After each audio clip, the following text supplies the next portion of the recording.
Call to order the December 12th, 2022 regular Beacon City School District School Board meeting to order. I think I already said to order. Please stand for the Pledge of Allegiance. Pledge allegiance to the flag of the United States of America, and to the republic for which it stands, one nation under God, indivisible, with liberty and justice for all.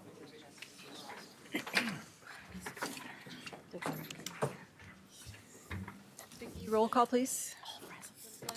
Present. Excused. Here. Here. Delayed. Excused. Here. Here. Here. Thank you. Matt, would you review the fire exits, please? Yep. Exits are in the back of the LGI.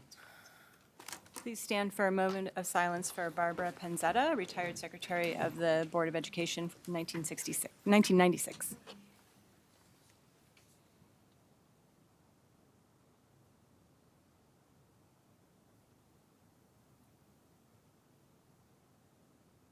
Thank you.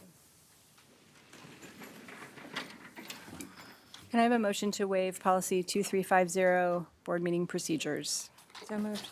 Second. Is there a second? We're just waiving this because we're not quite following the agenda as it's written in our policy. Comments or questions? All in favor? Aye. Opposed? I'm also in favor. Passes 5-0. Open to the public. Is there a list of?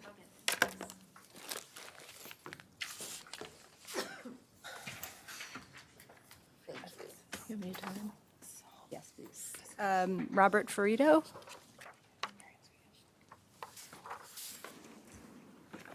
Just to make you aware, because I don't think I've seen you here before, there's a 4-minute limit to Yes, public. I was. I actually sat where you sat about 20 years ago. Oh. As a board president in a large school district. We only gave him 3 minutes, by the way. I know. So I know exactly where you're going. I'll be as brief as I can. Thank you. Thank you. So on behalf, first let me introduce myself. I'm Robert Ferrito. I'm the national president for the Commission for Social Justice for the Order of Sons and Daughters of Italy in America. So on behalf of the Commission for Social Justice, the anti-defamation arm of the Order of Sons and Daughters of Italy in America, I would like to express our regret that you have proposed to replace the second Monday of October, the federal Columbus Day holiday, with Indigenous Peoples Day. The Order is the largest and oldest organization of Italian Americans. Our mission is to promote the Italian culture, heritage, and contributions that our ancestors have made to this great country and the world. We are shocked that this board, with this proposal, if approved in effect, would be a vote to discriminate against all Italian Americans, an ethnic group with federal minority status, and the contributions they have made to this country and the development of Western civilization as a whole. Treatment of Native Americans was truly disgusting and immoral. Our national and New York State Commission for Social Justice denounced those atrocities, along with the many others that have taken place over the years in the United States and abroad. Our Indigenous brothers and sisters already have August 9th, the day after Thanksgiving, and the month of November to celebrate and honor their culture and heritage.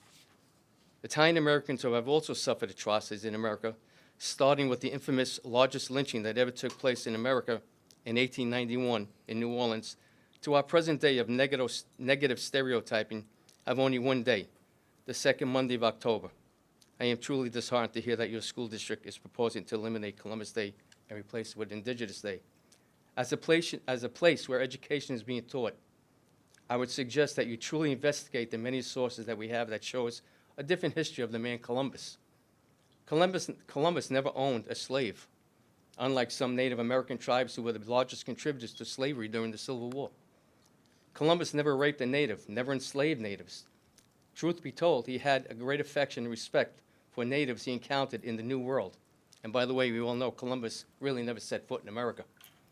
He looked at slavery as an abomination and a sin against Christianity. He had a very close relationship with the Tano tribe and their chief. That relationship was so strong that Columbus adopted one of his sons. Columbus also defended the Tano tribe from attacks by other warring tribes. I would urge you to read the book Columbus, the Hero, written by a Tano descendant, Rafael Ortiz. He exposes the truth about Columbus and debunks the false history by Howard Zinn. You can further educate yourself by reading other books by Carol Delaney and Mary Grabar, historians that have researched Columbus and have debunked this false narrative by Howard Zinn, truly a Marxist who had no love for the United States of America.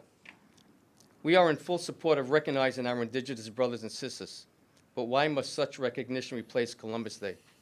Though we are in full support of this, it is equally unjust to take away from Italian Americans a day that represents their roots, history, and contributions to this country. At CSJ, our motto is, diversity is celebrated by addition, not subtraction or substitution. Dr. Martin Luther King expressed these sentiments best when he stated, injustice anywhere is a threat to justice everywhere. I ask you for this consideration. Thank you. Thank you. I just want to clarify that we have not discussed changing it to Indigenous Peoples' Day. We've discussed changing the name. So that's where we are in the discussion so It's far. the same thing. Just to clarify. Gwen Tiballs? I can't read the handwriting.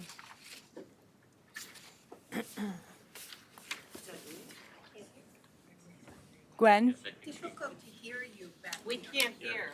Sorry. I think you called me. Is your name Gwen? Yes. Yeah.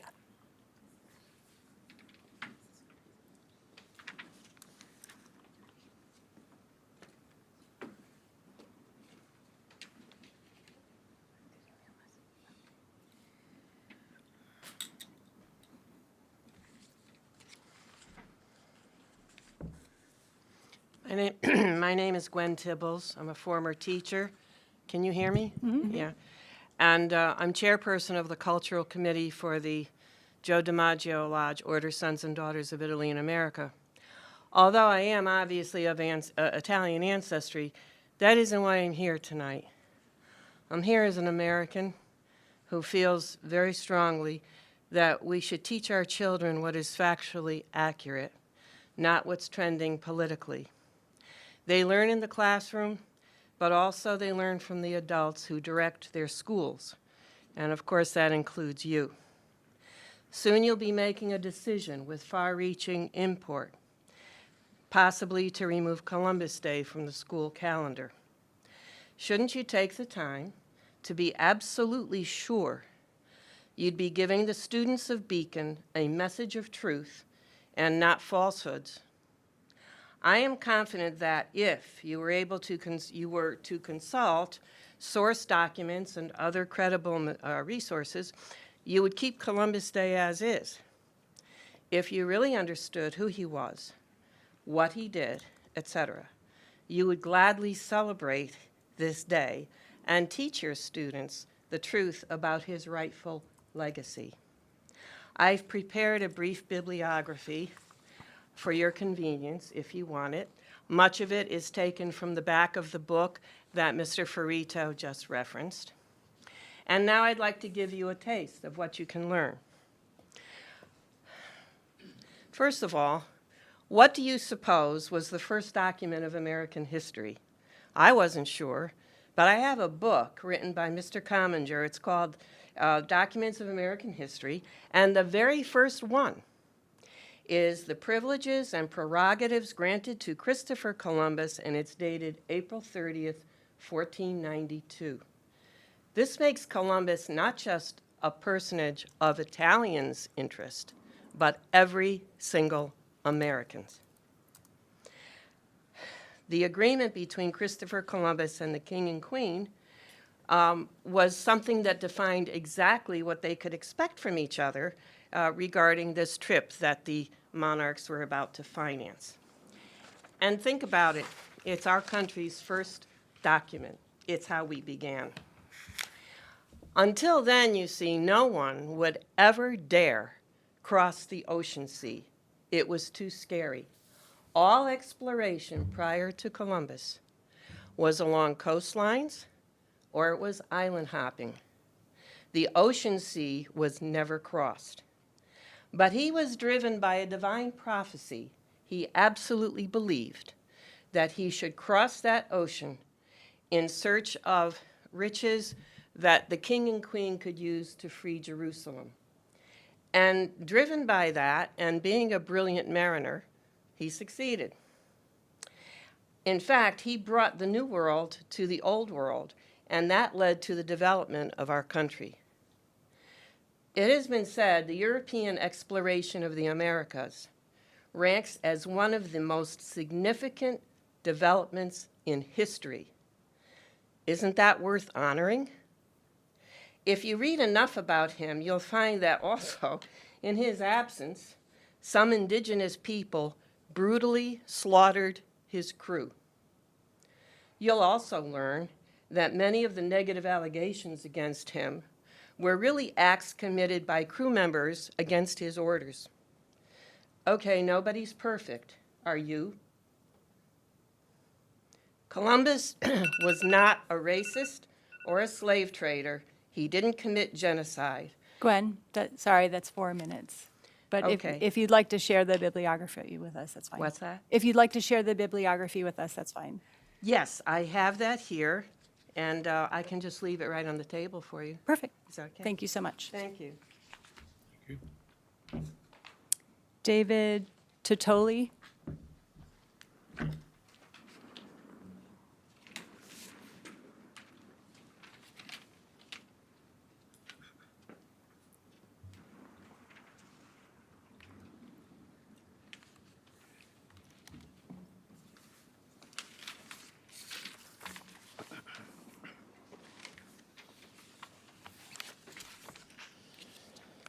Yes, my name is David Titillo, and I am president of the Joe DiMaggio Lodge, Order Sons and Daughters of Italy in America. We're in Hopewell Junction.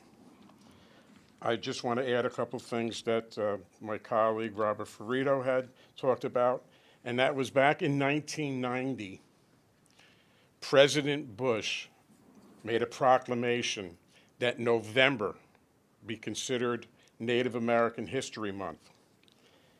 And the proclamation number is 6230. And in 2008, President Bush, the son, signed into law legislation to designate the Friday after Thanksgiving as Native American Heritage Day. That bill was supported by the National Indian Gaming Association and 184 federally recognized tribes. And it was a day to pay tribute to Native Americans for their contributions to the United States. Further, in 2009, President Barack Obama signs the Native American Heritage Day resolution, designated the Friday after Thanksgiving as Native American Heritage Day. The resolution had unanimous support in the United States House of Representatives and the Senate. And in signing resolution number 40 into law, President Obama stated, "I encourage every American to join me in observing Native American Heritage Day.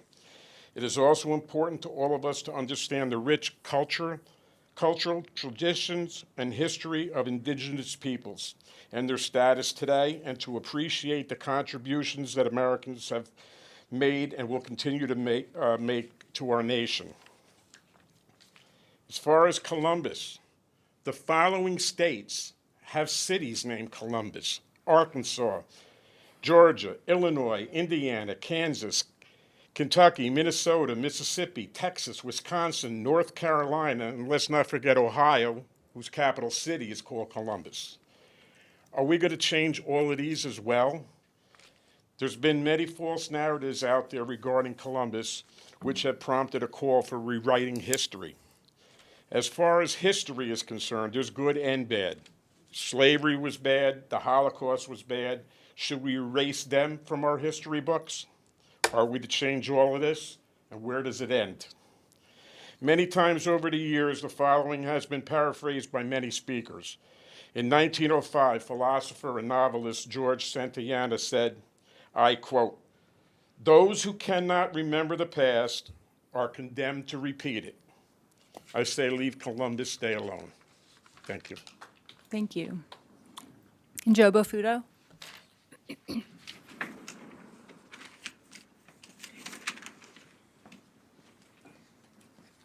Good evening. My name is Joe Bafuto. I've been in the Beacon community for more than 40 years. I'm a Beacon High School graduate as well as both a past and current parent. I'm also an appointed volunteer member of the Audit and Finance Committee of the School District Board. However, I'm here tonight as the current president of Order Sons and Daughters of Italy in America St. Francis of Assisi Lodge, established here in Beacon, and I'm here declaring that I'm not in support of the proposed consideration announced by Dr. Landau to change the name of the Columbus Day holiday to Indigenous Peoples Day. I'd like to thank Robert, Gwen, and David for their support.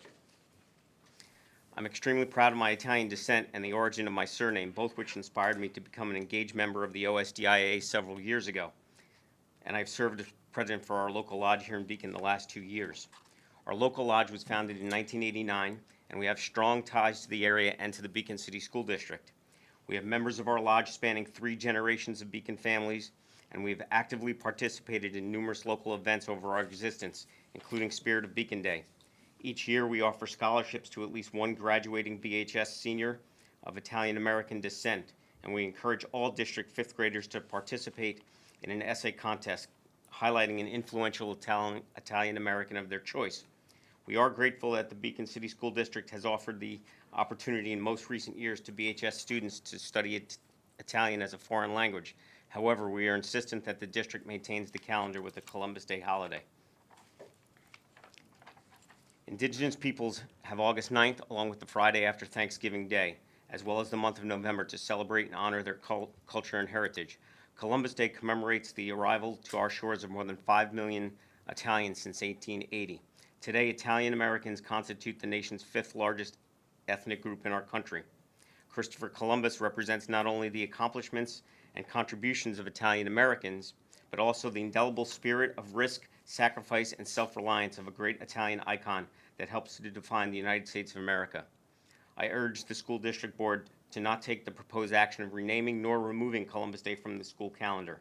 I advocate for maintaining the second Monday in October as Columbus Day in the Beacon City School District. Thank you. Thank you. Would anyone else like to make a comment? If I may, even though I did not sign in. Yes, you may.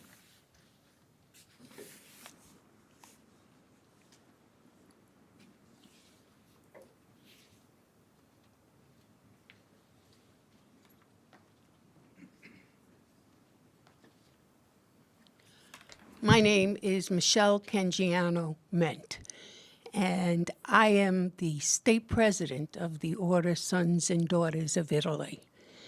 And I remember when, before Beacon had the Italian language in this school, my lodge, which is the Father Licata Lodge, which meets in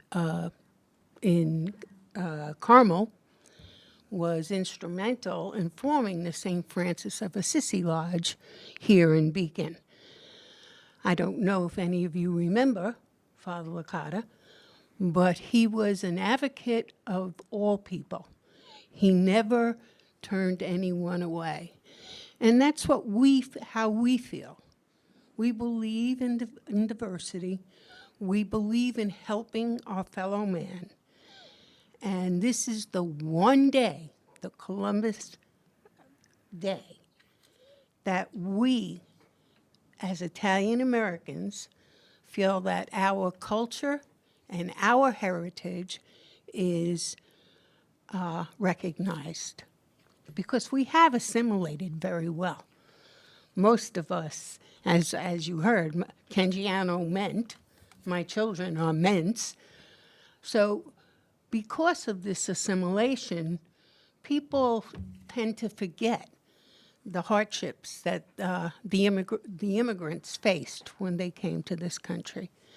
So I am asking that you reconsider changing the name of Columbus Day to whatever it was that you wanted to change it to, and just keep it as Columbus Day. Thank you. Thank you. Are there any other public comments?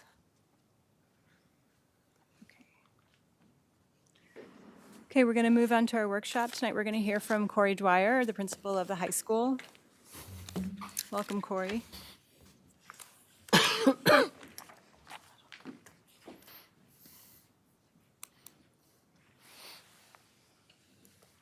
Good evening, everybody. Good to see all of you. I got a couple of folks from our team here. Tom O'Neill and Dr. Candace Edwards-Allen, our two assistant principals, and Michelle Palahimas is also here. Michelle is our longtime school counselor here, been with the district for almost 20 years, and she is our restorative counselor, so she is in a TOSA position this year.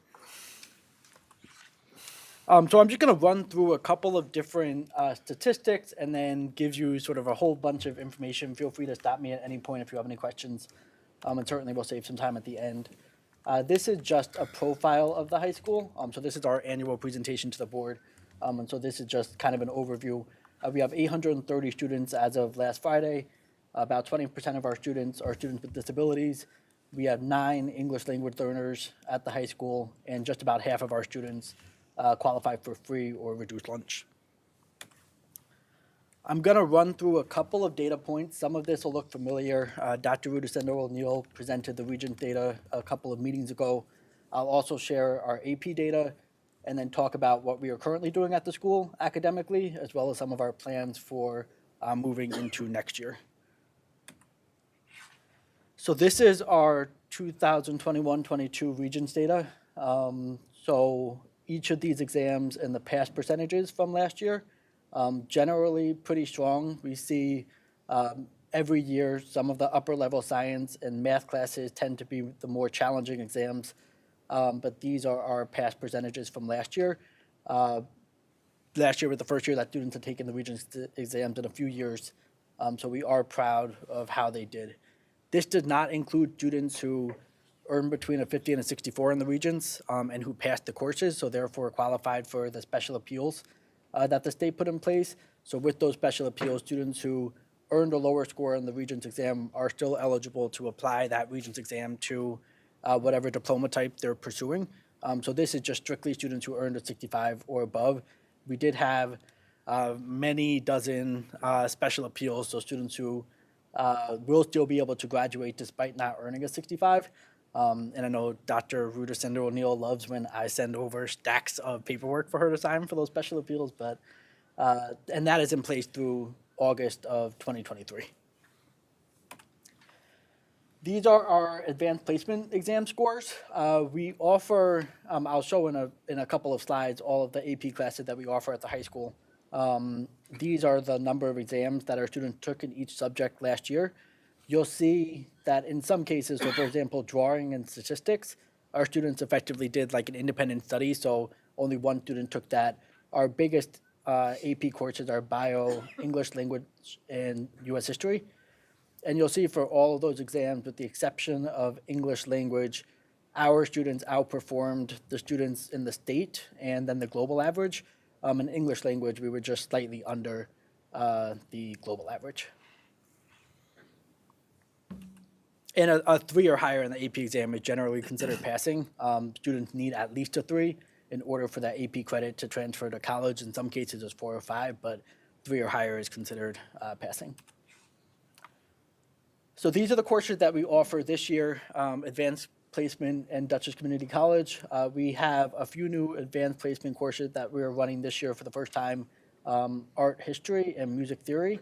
And then we also offer bio, computer science principles, AP drawing, English language, English literature, and US history. And then in DCC, we have 29 sections, 583 enrollments. Many of our students take multiple DCC courses, or they take fall semester and spring semester, so there's a lot of overlap within that 583. But I know that's particularly relevant to the conversation that we've been having over the last month or so. And these are some of the electives that we offer in the core content areas. I'll show the other subjects as well. And these are all classes that are either running this year or ran last year.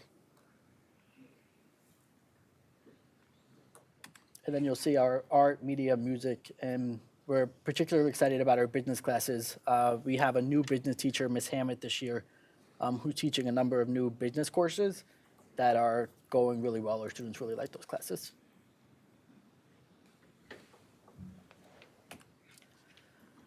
As many of you know, we also offer the opportunity for a student to enroll in programs at Dutchess County BOCES. So this year, we have students who attend half a day at Dutchess County BOCES juniors attend Beacon High School for their morning classes. Then we take them on a bus up to DC BOCES, where they take their afternoon courses, and then seniors start their morning at BOCES and then come back for the afternoon. And so this year, we have at least one student in each of these programs. These are some of the colleges that our students have been accepted to so far this year for fall 2023. It is very, very early in the process, so we will have many more to add to this list, but these are the acceptances that have come in over the last couple of weeks.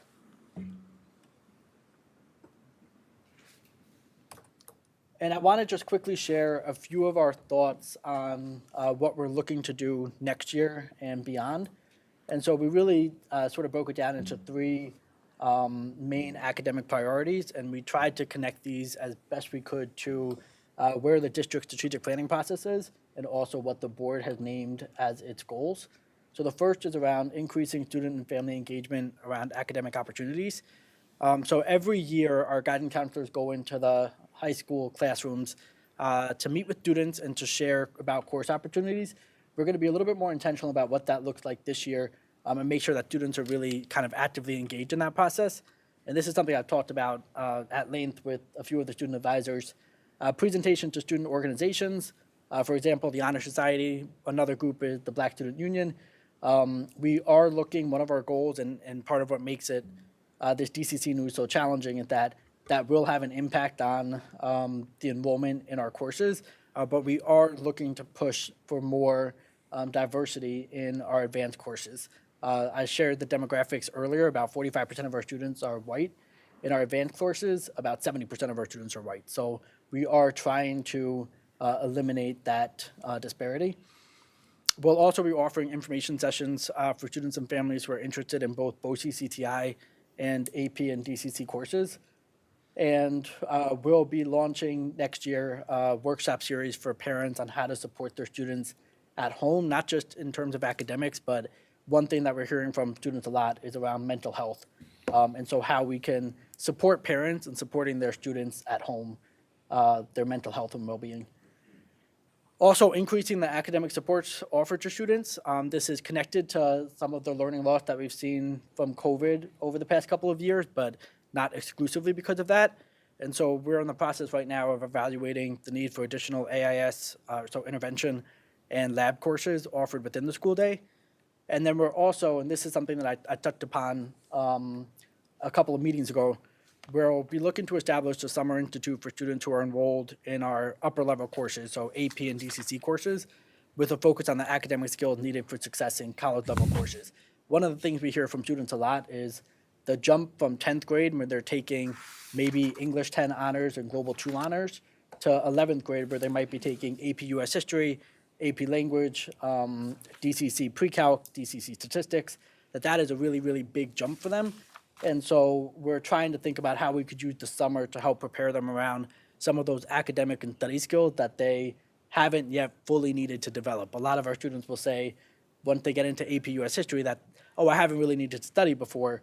And when you take AP US History, you have to know how to study. So part of what we'll be looking to do during the Summer Institute is to help teach those students those skills.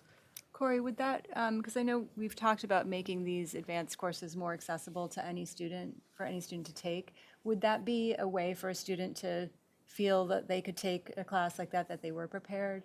Yeah, that's a great question. So our AP courses are open enrollment. So when students meet with their counselor, they are able to say, I really want to take this AP course. We don't have prerequisites for it. One of the things that we'll look to highlight in the information session for parents and also in the presentation to students is just that. Like, we're going to put some additional supports in place for students going into these courses. So if you feel like maybe you're not ready right now, with a week or two in the summer, and some of the more kind of intentional things we're hoping to do in those courses next year, you might feel more confident and willing to try.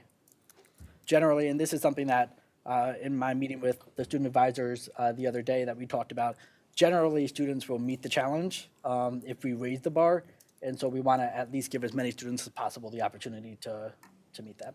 And what are your thoughts on, like, approaching some students who may not sign up for it or attend to kind of give them the nudge, like, we think you're able to. Because like a lot of students may just not know that they can do it until someone sits down with them and says, I think that you can, or something like that. Yeah, and that's something that we'll be focusing on with our counselors because they will meet individually with every student and trying to push that for students, but also trying to go to them as much as possible. So if they're meeting in clubs or if they're meeting even with sports teams, since they're already there, they're already invested in what they have going on at that particular moment, they're more likely to listen and really be engaged than even if we just go into their classrooms when their mind might be on some other things. So we want to try to, literally meet students where they're at to have some of these conversations with them. And then the last sort of bucket is exploring partnerships and opportunities to extend the academic experience. And this is language that we pulled directly from some of the strategic plan work that's been happening over the past year or so. And so connecting with community partners to provide students with opportunities for experiential hands-on learning. There's a few organizations that I've talked to even in the last couple of weeks that do some pretty neat things in the area, and they want to get involved in the school. And so evaluating how some of those programs could connect with what we're already doing in some of our classes, but also like what new opportunities there are. And then developing a series of signature field trip experiences for students that are connected to courses. So, for example, last week, and I think a couple of our students might be talking about this, Miss Clemens organized a trip for our AP US History students to go to see Hamilton for free last week on Broadway. Our 11th grade history teachers, US history teachers, are also organizing a trip for all 11th graders to go to Ellis Island at the end of this year. So really thinking about what outside the classroom opportunities we can use to connect to what students are doing inside the classroom. Our marine biology class goes to the aquarium every year. Our field biology class goes to Clarkson University's Institute for Rivers and Estuaries down by the Hudson River. So trying to expand those opportunities as much as possible. And then this is also something I talked briefly about a few weeks ago. We have some thoughts around a 9th grade success program. So we know, as with pretty much every other high school in the world, the transition from middle school to high school can be really challenging for students. And so we want to be intentional around really two aspects. So looking at the second semester of 8th grade, we know the students that are going to be coming into our building every September, and we are right across the street from them. And so as we're moving through their 8th grade year, we really want to be intentional about reaching out to those students who we think and who the middle school thinks will need additional support as they reach high school. So we'll have what we'll call a 9th grade success coordinator to oversee a summer program, which I'll talk about shortly, and support a cohort of 15 to 20 rising 9th graders who the middle school had identified as needing more support. So these might be students who are failing a lot of classes or who may be having discipline issues or just otherwise require kind of an extra set of eyes on them as they transition into high school, and to provide them with the support that they'll need to be successful. It's really unfortunate that when we look, for example, at the students who are in 11th or 12th grade who are undercredited or at risk of not graduating, many of those students would have appeared on a list like this as they entered high school. So trying to be a little bit more intentional about supporting them in the months before and then throughout their 9th grade experience. And that'll also include our guidance counselors and administrators establishing a relationship with the students and their families before they even come into the building. Then in the summer between 8th and 9th grade, we would like to have all of our freshmen come to the building. So our plan right now is, if say we have 200 rising 9th graders, to divide them up into cohorts of 50 students and spend 2 or 3 days with each cohort in the summer. So that would be acclimating to high school, getting to know the building, but also some sort of mini workshops from our current staff on academic skills that they need to be successful in high school, community building, some of the social emotional work that we're doing, for example, that Ms. Polhamus has been doing all year with our students, introducing them to the language of circle, or, when we have a conflict with others, this is how we seek to resolve it. So using the summer to really introduce that for students, so that way they feel a level of comfort and knowledge about what's happening before they come in September. And then thinking back to that group of 15 to 20 students, they will be enrolled in what we've called in the past as freshman seminar. Right now we do lab classes. The name can change, but those are really intentional spaces within the school day where students can get additional academic support from students, and we'd like to expand that. For example, offer more social emotional support, like in that class period where students get more individualized attention. And then that group of students will have at least one touch point with the 9th grade success coordinator every other week. And then our vision is also for all of those students who we've identified as needing more support entering high school, for them to all be assigned to the same guidance counselor, who's then able to target some of the academic and career planning that those students need really specifically for them. And then I just want to quickly run through some of the extracurricular things that we have going on, and then happy to take questions. These are some of the student organizations that are currently running this year. We have a few more. We have been trying to get the word out about these clubs. We see a lot of our students involved in many of them. These are our fall sports programs, winter and spring as well. We just started winter sports a couple of weeks ago. We had our girls basketball home opener, varsity boys swim home opener last week. I think wrestling is this week, and then varsity boys JV and basketball is this Friday. And then you'll see our spring sports also. We had a very successful fall sports season, kind of across the board. Our soccer team did great. I think everybody knows about the success of our boys soccer team in particular, which we're really excited about. And then this is just a few snapshots. This is the boys soccer team. This is a few of the mainly seniors at one of the football games for a whiteout that the students organized. Some of our students at Spirit of Beacon Day. This is members of our Black Student Union who organized a giveaway of clothes and school supplies at the riverfront right before school started. These are some, Ms. Cush, a familiar face there. These are some of our junior class officers on our back to school night. And this is our boys soccer team supporting the girls soccer team at one of their games. This is, I think, our creative writing club. Another familiar face, Demi and her Miss Hawks's STEM class raced cardboard boats that they made through our swimming pool. I think Demi set the school record for the cardboard, making it across the pool. These are Students for Gender Equality. They did a bake sale a couple of months ago that raised, really like a pop-up bake sale that raised like $400 for missing and murdered Indigenous women. And then just some homecoming highlights. We had a really fun homecoming week. Hopefully you made it out to some of the events. This is our step team here. See Leslie. We have a step team for the first time in a while. They performed at the homecoming pep rally. And I think they're performing at the basketball game starting Friday. And they're also going to the elementary schools with our chorus to perform for the elementary schools in a few days as well. Seniors at the pep rally. I think this is our volleyball team. So, volleyball was pretty exciting this year. The gym was about as packed as it gets for basketball games for some of the volleyball games, which was really cool. And these are Jalen, Rowan, and Jonah. They all made all-state chorus and performed a few weeks ago. That's all I have. Great. That's great. Are there questions?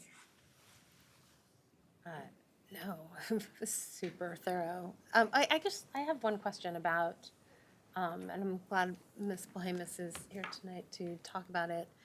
Is the restoration process being used mainly for conflict resolution? I like the idea that you're sort of introducing it in a broader way in the plan for 9th graders, but I'm just wondering, is it pushing out into the broader community, or is it mainly being used for conflict resolution right now? At this point, predominantly conflict resolution we're focusing on, but we have been pushing into classrooms and getting the students used to circle and communicating in that fashion. But a lot of the work so far this year has been relationship building and conflict resolution. In the last month or so, Ms. Bohemus has started going into whole classes to facilitate circles and kind of introduce students to the language of circle. And then she also runs lunch circles, so students have the opportunity to basically opt into a circle during their lunch periods a few different times a week. Can you describe what Circle is, what happens in those? So, Circle, and I do apologize, I didn't know that I was going to be speaking today. I'm sorry. No, Circle, and I actually am just coming from, just came from a training from the Dutchess County Mediation Center, just to bolster up, my knowledge of restorative practices. I'm a new practitioner to it. Circle is one of about 6 different restorative practices, and it affords people the opportunity to come together and speak freely, to be their authentic selves. And it could be, most of the circles that we're running this year are tier 1, they're community building circles. So they're on many different types of topics, music, gossip, rumor, pressure. I tried to find, different topics that I feel would be, hot topics in the teenage, and I also welcome, our students or our scholars to give me some additional topics to write Circle on. But there's a formal practice to Circle. It's based in Indigenous peoples. That's how far back this practice goes. It begins with, an introduction to the topic. It goes into an opening. So there's like a formal process that you do follow. But basically what it comes down to is just bolstering human communication. That's really to get students comfortable with speaking and being their authentic selves and speaking one another in person. So that's how I view it. There's different circles that you could do. We're focusing right now on community building circles, but there's also conflict circles. So there's many different circles that you can run, reentry circles. But right now, since we're just kind of beginning this process here in the district, community building is one of the biggest focuses that you have to start with. Getting students to have that sense of community and to feel comfortable sharing with one another in that fashion. Sure. Thank you. I was just curious if you guys had any thoughts on, I think I mentioned it way back when, for like the junior class this year and the sophomore, like the same way that we do, the 8th graders that are coming into 9th grade is preparing. Is there any way, and you mentioned it a little bit like with the 10th graders, when they're ready to take those upper level courses, preparing them, but like for the junior class that's about to be seniors for next year, preparing them on what they need to do. What does senior year really, truly look like and what they should be doing that summer going in? I know some of them meet with their guidance counselors and the guidance counselors reach out to them, but making it as a whole, rather it's just for the parent and the student in the evening or something to say, okay, we're about to enter senior year. These are the things that you should be looking at doing, just stuff like that. I think if we can start some type of tradition where we do with 5th grade to 6th grade, 8th to 9th, and then juniors going into senior year to prepare them for what that senior year looks like and what they need to do. Yeah, that's something we're looking at. I think that's a really great point, and again, something that we were discussing just the other day. Senior year is challenging and kind of overwhelming for students. Even those students with kind of the most resources and support to kind of know what did the application process look like, how do I fill out my FAFSA, what is a FAFSA, what if I don't want to go to college, what other options are there, am I on track to graduate, like all of these things that can be really difficult to accomplish in 1 or 2 meetings with a guidance counselor. And so part of what we're kind of trying to flesh out is what that whole program would look like. So how do we have a series of like workshops, opportunities for families, kind of addressing all of those things in sequence, but also how are we getting the word out about that? Like we offered a financial aid at the beginning of the year, but that wasn't super top of mind for people then. I think probably right now, now that they've gotten the applications out of the way, that is probably something they're thinking about. So thinking about how we can be really structured about those supports that we offer and help our rising seniors feel like, all right, I've got this. Like I know what I have to do. Especially with like our first gen students as well, because I'm assuming we might have a large population of those. I have a question about how was it possible for the trip to Hamilton to not carry any cost for students? Great question. So we, Ms. Clemens, our AP US history teacher, applied for the school to be a part of the Gilder Lehrman Institute for the American History, I think it's called. And so that's an organization that works with schools, and one of their signature programs is to sponsor Title I schools or students with a certain percentage of students who qualify for free reduced lunch to attend a showing of Hamilton for free. So she applied for us to join this organization, then she applied to the Hamilton program. We were accepted to both. There was a bunch of back-end documentation that we had to do. And then we were able to take our student down there last week. They took the train to Grand Central. They walked to Broadway, and then they were able to see the tree, kind of explore the city a little bit afterwards. Quick question, the ninth grade success coordinator, would that be a TOSA position or is it a full-time position? So my thinking, and this is also open to discussion, but my thinking was like a stipended position for a teacher or counselor or something. Okay. Thank you so much. Thank you, this was- It's great to Thank you, everybody. look under the hood of the high school. It's unusual to not have a lot of questions, which means you've. Actually, I have one more question.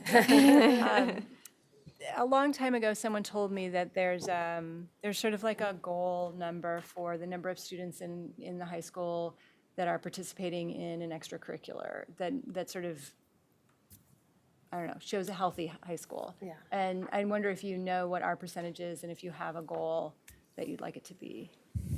I don't know what our percentage is. We can work on finding that out. My goal would be for every student to be involved in at least one activity. That sounds good to me. Thank you. Thank you.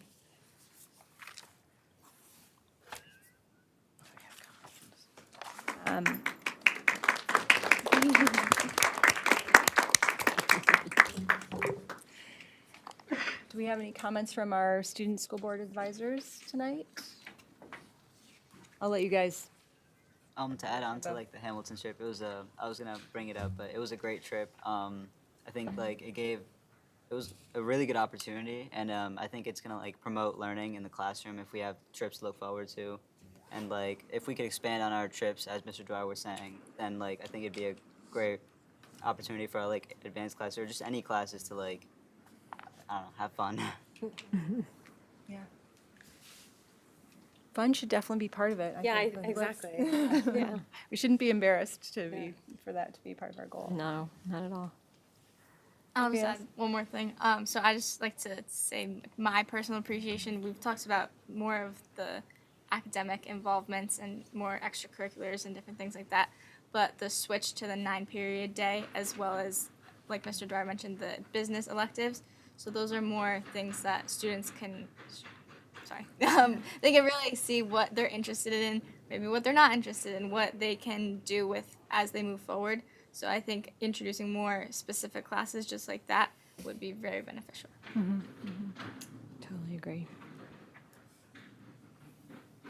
Alejandra, Ari, anything to add tonight?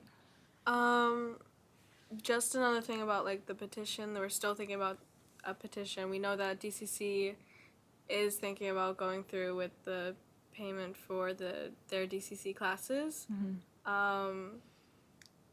But I have talked to someone who works in admissions for DCC who is willing to get us in contact with people that work in DCC.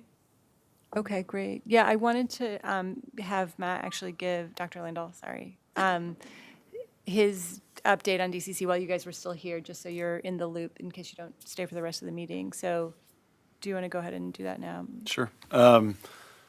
I don't have a lengthy update or a super positive update, but there's been a lot of advocacy from all of the districts. I think Beacon the Beacon community has certainly done a lot in terms of letter writing and email writing and things like that. It's become pretty clear to us that DCC has been planning this change for quite some time, and that they are not changing what they have planned for next year. So we're shifting our focus. When I say we, I'm kind of talking about me and the other superintendents in Dutchess, but we're shifting our focus a little bit more now to how do we find ways to fund it for students, especially students who can't afford to or their families can't afford to. So the avenue that we're thinking maybe has some possibility is the Dutchess County Legislature, because they fund most of the operating budget for DCC. There was a budget amendment proposed last week. I don't Dutchess legislature is kind of a new thing for me, so I'm not super familiar with how it works, but there was a proposed amendment to the budget that would fund about $500,000 to fund all students who qualify for free and reduced lunch across Dutchess County to get these courses for free. That amendment was either voted down or not even, Yeah. it didn't pass. So we are going to try to continue working with the legislature to see if we can at least find funding for economically disadvantaged students to take the courses without having to worry about how to pay for them. So, you know, there's a letter that we'll be sending out probably right after winter break to families. Is primarily juniors and seniors who take these classes, or is it? Yeah. So we'll send a letter to high school parents just saying this change is moving forward.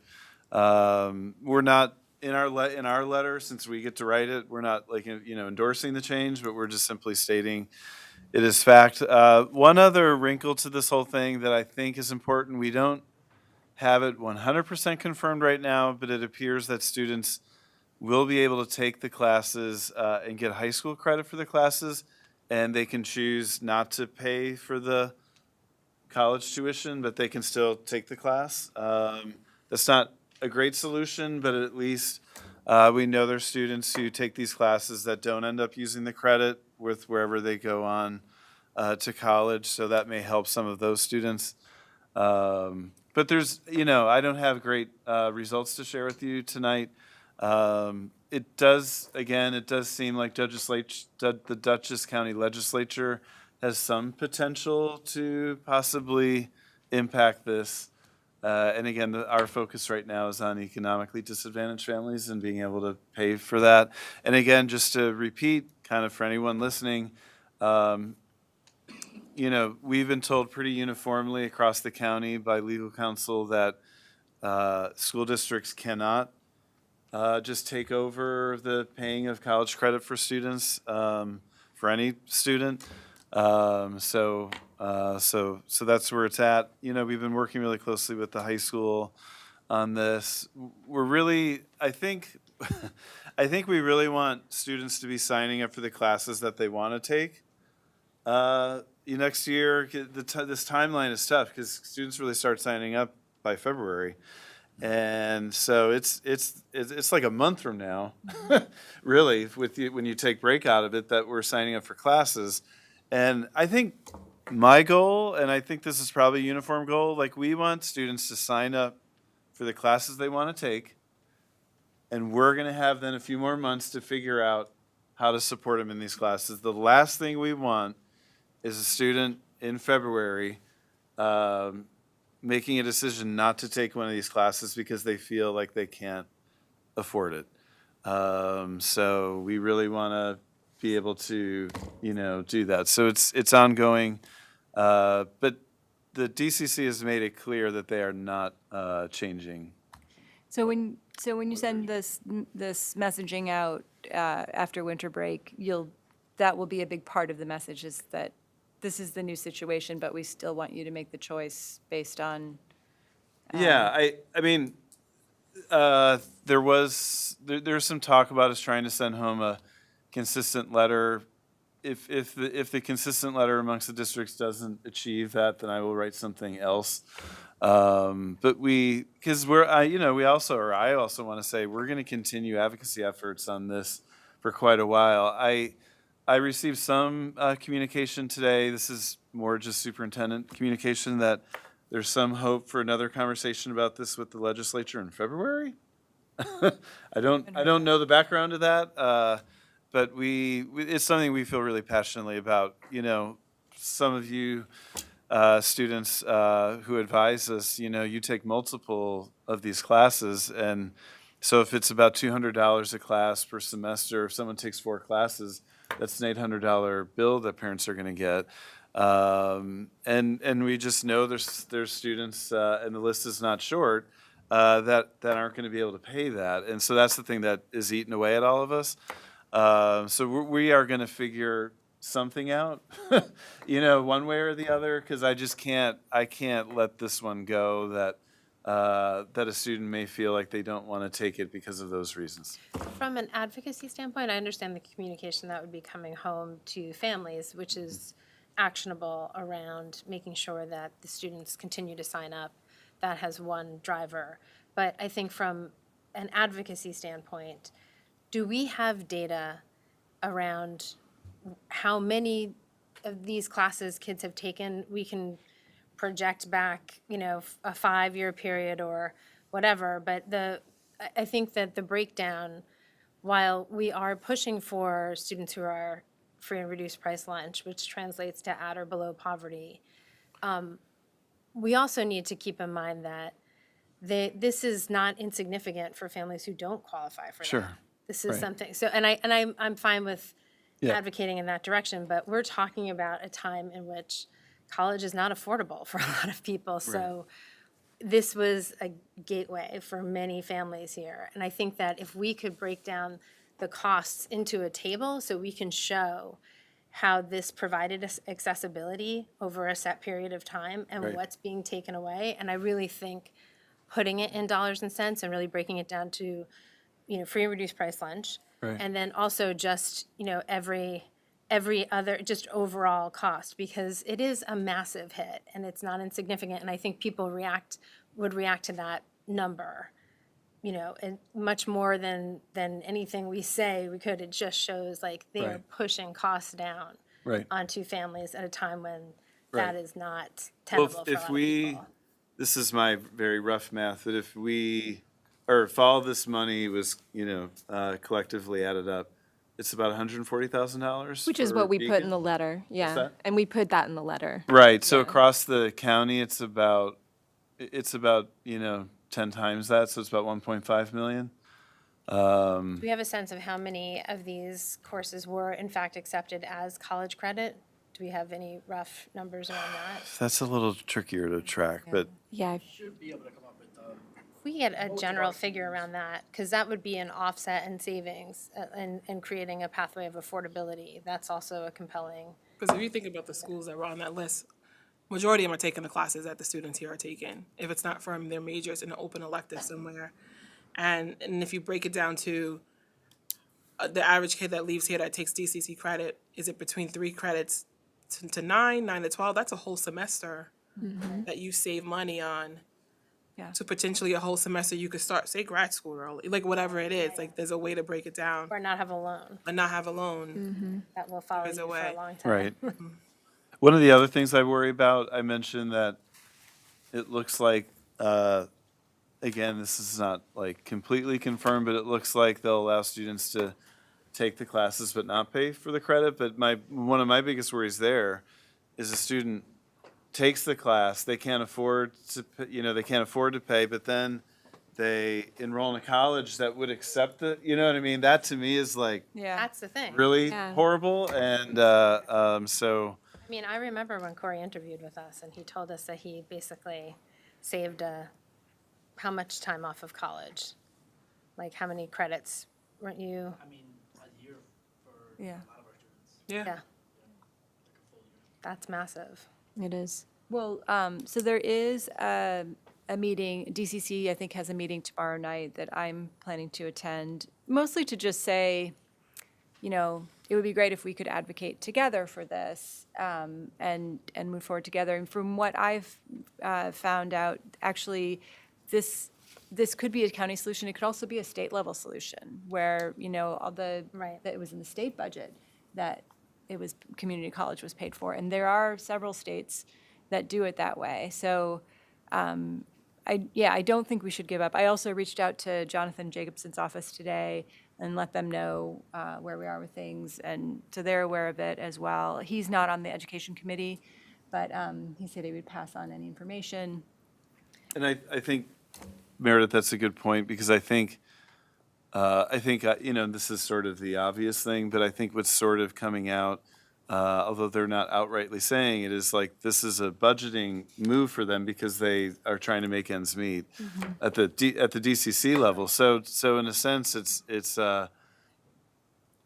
it's like there's these factors possibly forcing them into this decision.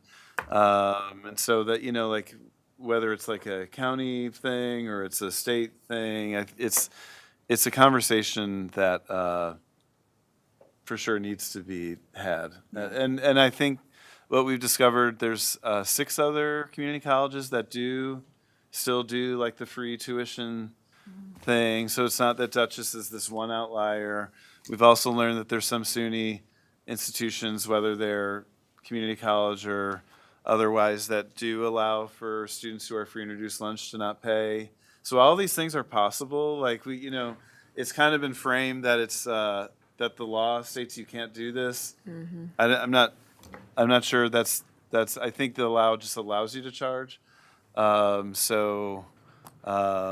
not letting go. It's just really clear to us that the folks at DCC just like they've adopted a budget around this money.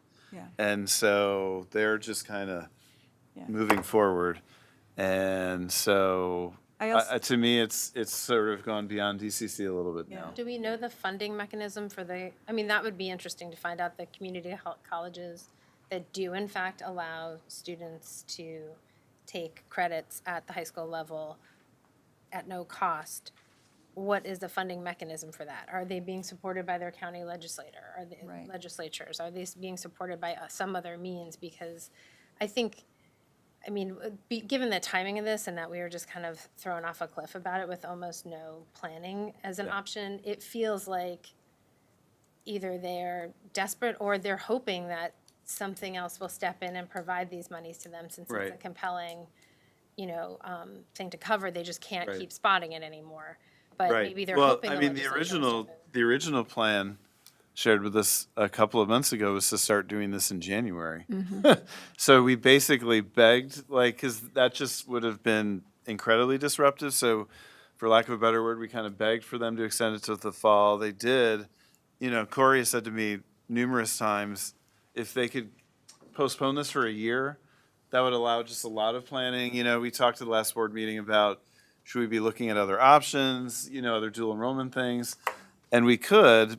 It's just there's a lot of teacher training. You know, there's a lot of sort of investment that goes into doing these college classes, and a year would be helpful in figuring things out. So, I also, sorry. I was just wondering, is it possible that this is a case where there was like state funding that kind of dried up over time, or do we think it's really Enrollment. I mean, from an what I've heard, enrollment issue? their enrollment is down by 2/3 in the last 5 years. So that's I the main think it's problem. really, and I think that, Do they know why their enrollment's down? Well, we have. well, this is a look inward moment. for Yeah. them. I mean, I can't guess. It's but- that, and it's going to even go further down because in 2008, that was one of the lowest birth rates in the United States. So you're going to keep going down more. Right. Right, that was the Not- financial crisis. Yeah. Yeah. And then I was going to suggest in your letter, if we have to take the route of you could take this class, not get but not get the 3 credits or whatever. But then you were worrying about some students who were like, maybe they wouldn't take the class because they wouldn't get the credits. If we could have someone like from like a local college or someone just to come in and speak to those students and those parents to kind of say, it is worth it even though you don't get the credit because it is preparing you for college. And there's other cheaper alternatives. Like if some of the classes you could take like a CLEP exam, which is way less than you're learning something that there's still opportunities that you could take other type of exams afterwards and pay very inexpensive fee for like a CLEP exam or something to still bring in those credits. And sometimes it could be more than the 3 credits. It can be up to 6 credits for like a cheaper price. So just another way of motivating a student to still take the course even though. Yeah. Okay. I did also just want We'll be talking more. I'll be speaking more with the high school folks just about how to deal with this. You know, like I said, and what you're saying too. Like the last thing we want is students seeing the letter and changing their mind about February. Yeah. Right, about what they want to take the upcoming year. So, anyway. I also just wanted to mention that it was our county legislator that proposed that amendment, so I'm grateful to her for trying. Right. Yvette Valdez-Smith. Is there a section for public comment at the Duchess meeting tomorrow? There is, yeah. Do you think it would be helpful for us to gather some students to come tomorrow and like speak about it, or? I think the student voice is always really really powerful, you know. So yes, I mean, I will say that I don't get the sense that they are going to change their mind about this, but I still think that your voice would be incredibly powerful. I wish that I had known about. I wasn't in town, but when the amendment was proposed last week, there was public comment there, and I think that that would have been really valuable if we could have gathered students for that. I don't know if it would have made a difference, even if it had passed. The county executive had the power to veto it, so I don't know if it would have made it all the way through. But I mean, in general, you know, I think, yeah, I think it's really important to hear from you. Yeah, if I could add to that, Meredith, I think you should, definitely. Lobbying is your right as an American citizen and a Dutchess County resident. You can lobby the legislature. Some people do it, and they'll give you a listen. Whether they give you an agreement remains to be seen.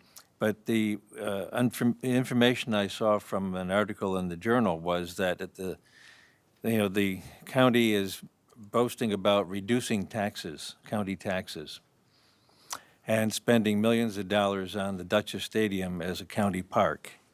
At the same time, turning their backs on a few $100,000 for the poorest of the poor to be subsidized so they can take these courses and get it paid for and get the credits. So the vote was kind of a party line vote, and the Dutchess legislature is dominated by the Republican Party. The legislator who brought it up was Yvette Valdez-Smith, who is from our district, and she got some support, but she didn't get over the goal line with that one. But there's another game. There's always another budget. And it seems to me that there's a tremendous opportunity for some serious organizing and lobbying around this issue. If I can add to that question, so I don't know if you guys know who Margaret Mead is, right? Yeah. She has a saying, says, "Never doubt that a small group of thoughtful, committed citizens can change the world. Indeed, that's the only thing that ever has." All right? Advocacy is hard work. Advocacy, though, is true to the heart, true to the truth. So never, I would encourage you not to shy away from advocacy. It's when we're quiet, that's when things go bad. All right? I'll drive you.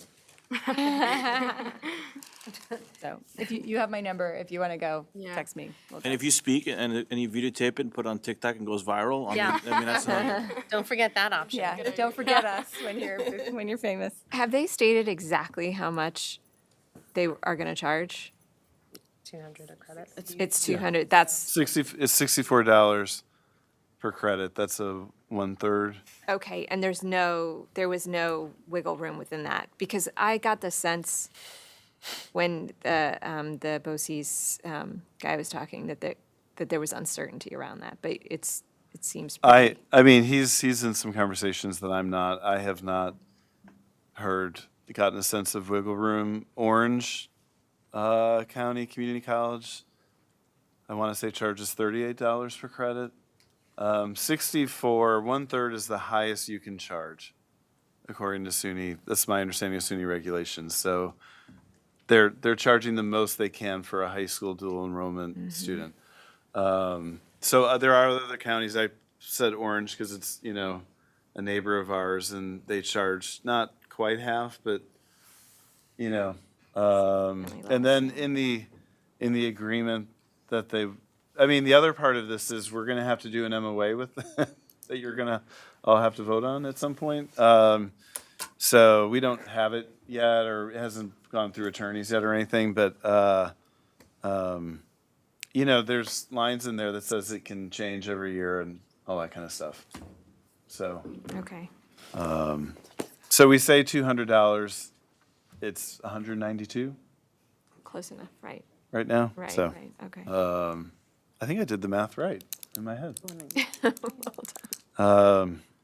So anyway, it's a bit disheartening, but I think I'm sort of getting a better sense of the advocacy part. I'm seeing the legislature having a role in this, and I think the student voice part could be really powerful. Is there like an upcoming meeting for that in the future? Is there going to be like a revisit to the issue, or is that not in the near future at At the all? county level? Yeah. So there is a meeting on Thursday, and it's called an override budget meeting. So I think it's when they're adding the amendments that were approved. And anyone in the room, speak up if you know more than me. But I think that there is an opportunity for public comment. I cannot make that particular meeting, but I think that would, in some ways, be even more valuable than going to the DCC meeting, because I do think that that's where the change is going to happen. And I can get you more information about that meeting if you want. Okay. So just so you give you a little more insight, when an adult speaks, we expect them to say smart stuff, but when the kids speak and they say smart stuff, it'll capture a lot of attention. Yeah. You do have that power, so use it. Okay, well, we'll be in touch. Thank you. Any other comments from our student school board advisors? Okay. I'm going to ask for a motion to adjourn to executive session to review the employment history of a particular individual, and the board will return in about 20 minutes. So moved. Anthony, is there a second? Second. Eunice, comments or questions? All in favor? Aye. Aye. Opposed? Passes 7-0.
And I asked Ed if he could just introduce himself, and then we can ask questions of both Ed and Dan.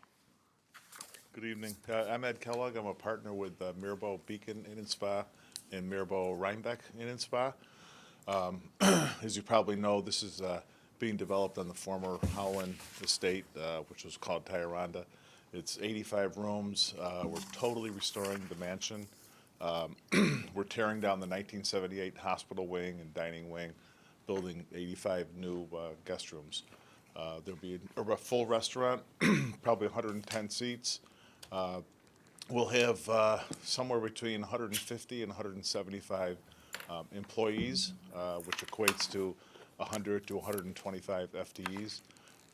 During construction, the IDA agreement requires we hire local labor within 11 counties, and we'll probably have 250 to 300 construction workers. But the history of Mirbeau, quickly, the first one was developed in Skinny Atlas in the Finger Lakes.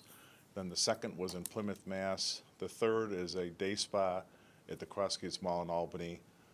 Rhinebeck opened 3 years ago, and hopefully this will open in the fall of '24. The discussions we've had, we've also, right now with the planning board, we expect to have our resolution for site plan approval and the special use permit tomorrow night. The public hearings are closed. The secret determination has been made. We've committed to a great deal of improvements as part of this. For instance, there's a double left-hand turn lane that allows people driving south to go into the settlement, the University Settlement, and the Frisbee Park and the pool.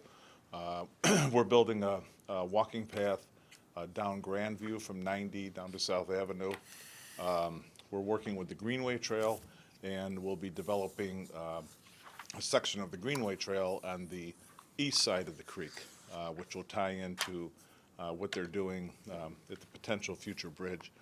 So there's a great deal of review that we've had with the planning board over the last, I guess, 8 months, 9 months. So we think we're at a point that we'd like to start in February with demolition of the 1978 wings. It's a total historic restoration of the mansion. It's about 18,000 feet, and then another 85,000 feet of new construction. With the IDA, where we stand is we've reviewed a draft agreement with them. We've followed the 15-year percentage formula that they had suggested. We really looked at the construction costs, the financing costs, and the operational income and expense, over the next 15 years. And the reason we picked the percentages that we have is that is what makes it work for us. Costs are rising. We talked about a $67 million cost. It's going to be $5 to $10 million more, just because of construction costs. Financing is pretty stable, but construction costs are just going through the roof. Materials it takes a year to get electrical equipment, and so there's been a lot of things that have occurred over the last couple of months that have made the agreement even more critical than it was before. It's a 15-year agreement. It's a declining scale, so at the end of 15 years, we'll be paying the full taxes based upon the assessment. The assessment schedule that was included in the illustration is really, based upon the first couple of years being under construction, and then in the second or third year of full operations, you're stabilized.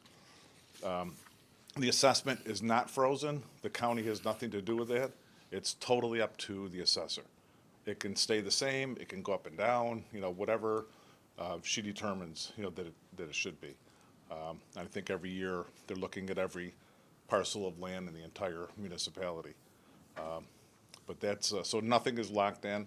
There'll be a sales tax exemption.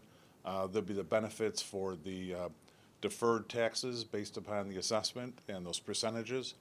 And that's really, it's pretty a basic schedule and agreement that we have with the county IDA. They would like, your blessing before we formally apply. We already have it from the city council, and we're hoping that, this will come to fruition as well. And Just an example of the taxes, the last 10 years, that property has generated $50,000 a year for the school district. And in the third year through the 13th year, it'll generate an average of $175,000 just for the school district.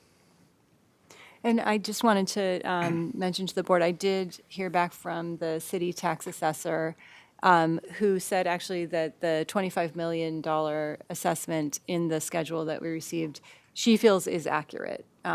It will be reassessed every year, she said, based on market forces, but she felt that it was a pretty accurate estimation.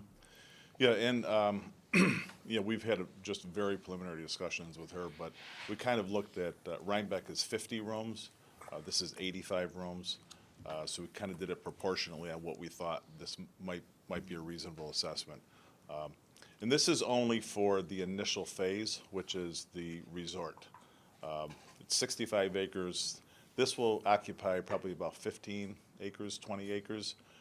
There's a farm on the property that we will build a farm that supports the kitchen. There's future cottages. We're going to renovate the Tioronda School down by the creek. We're going to restore the recreation area they had by the tennis courts. There's a pond that you can fish in. So there's walking trails. So there's quite a bit that we have for future plans. But this, this is going to be a 10-year build out probably. But the initial phase is just the hotel and spa and dining. Are we open to questions? Yes. So- Good. Yeah, I have, this has not been mentioned all the time, but this is what's known as a deviated pilot. Right. Because it deviates from the standard 10-year phase-out or phase-in program that is typical and sort of modeled after 485B, Right. the state laws. So could you focus on, and you did to some extent, why we're looking at this sort of an enhanced pilot? You know, this isn't just a regular Whopper, it's a Whopper with cheese and double burgers, because you're going the extra measure. And I think you're saying that you've got some bad news about construction costs, and we've just opened up some bids, and we see, there's inflation push on costs. Could you address that a bit more? And also in terms of the phasing, you mentioned in the documents that you've got a number of phases that you're talking about here. How does that affect this 15-year schedule that you're looking for? Is this integrated to that? This is just for this phase. So we don't have approval. We only have getting approval from the planning board for this phase. So everything is about this phase. When we come back in for the farm or future cottages or the Tioronda School, we have to go and start the process with the planning board again. But yeah, it's a deviated pilot. There's such a significant land investment up front. We bought this back in February. There's a lot of infrastructure that we wouldn't normally do on a project, which benefits not just the project, but also, the surrounding area. So there's a lot of built-in costs that have really increased the price, but it makes for a better project. So with that, we're working with a couple of lenders, some investors. This is a privately owned company. So with that, we feel to be successful and to be stabilized in terms of operating pro forma, that it's going to take us longer than we expected. In Rhinebeck, it was 2 years when we were very well stabilized, high occupancy. This is going to take a little bit longer, but it's such a huge upfront investment.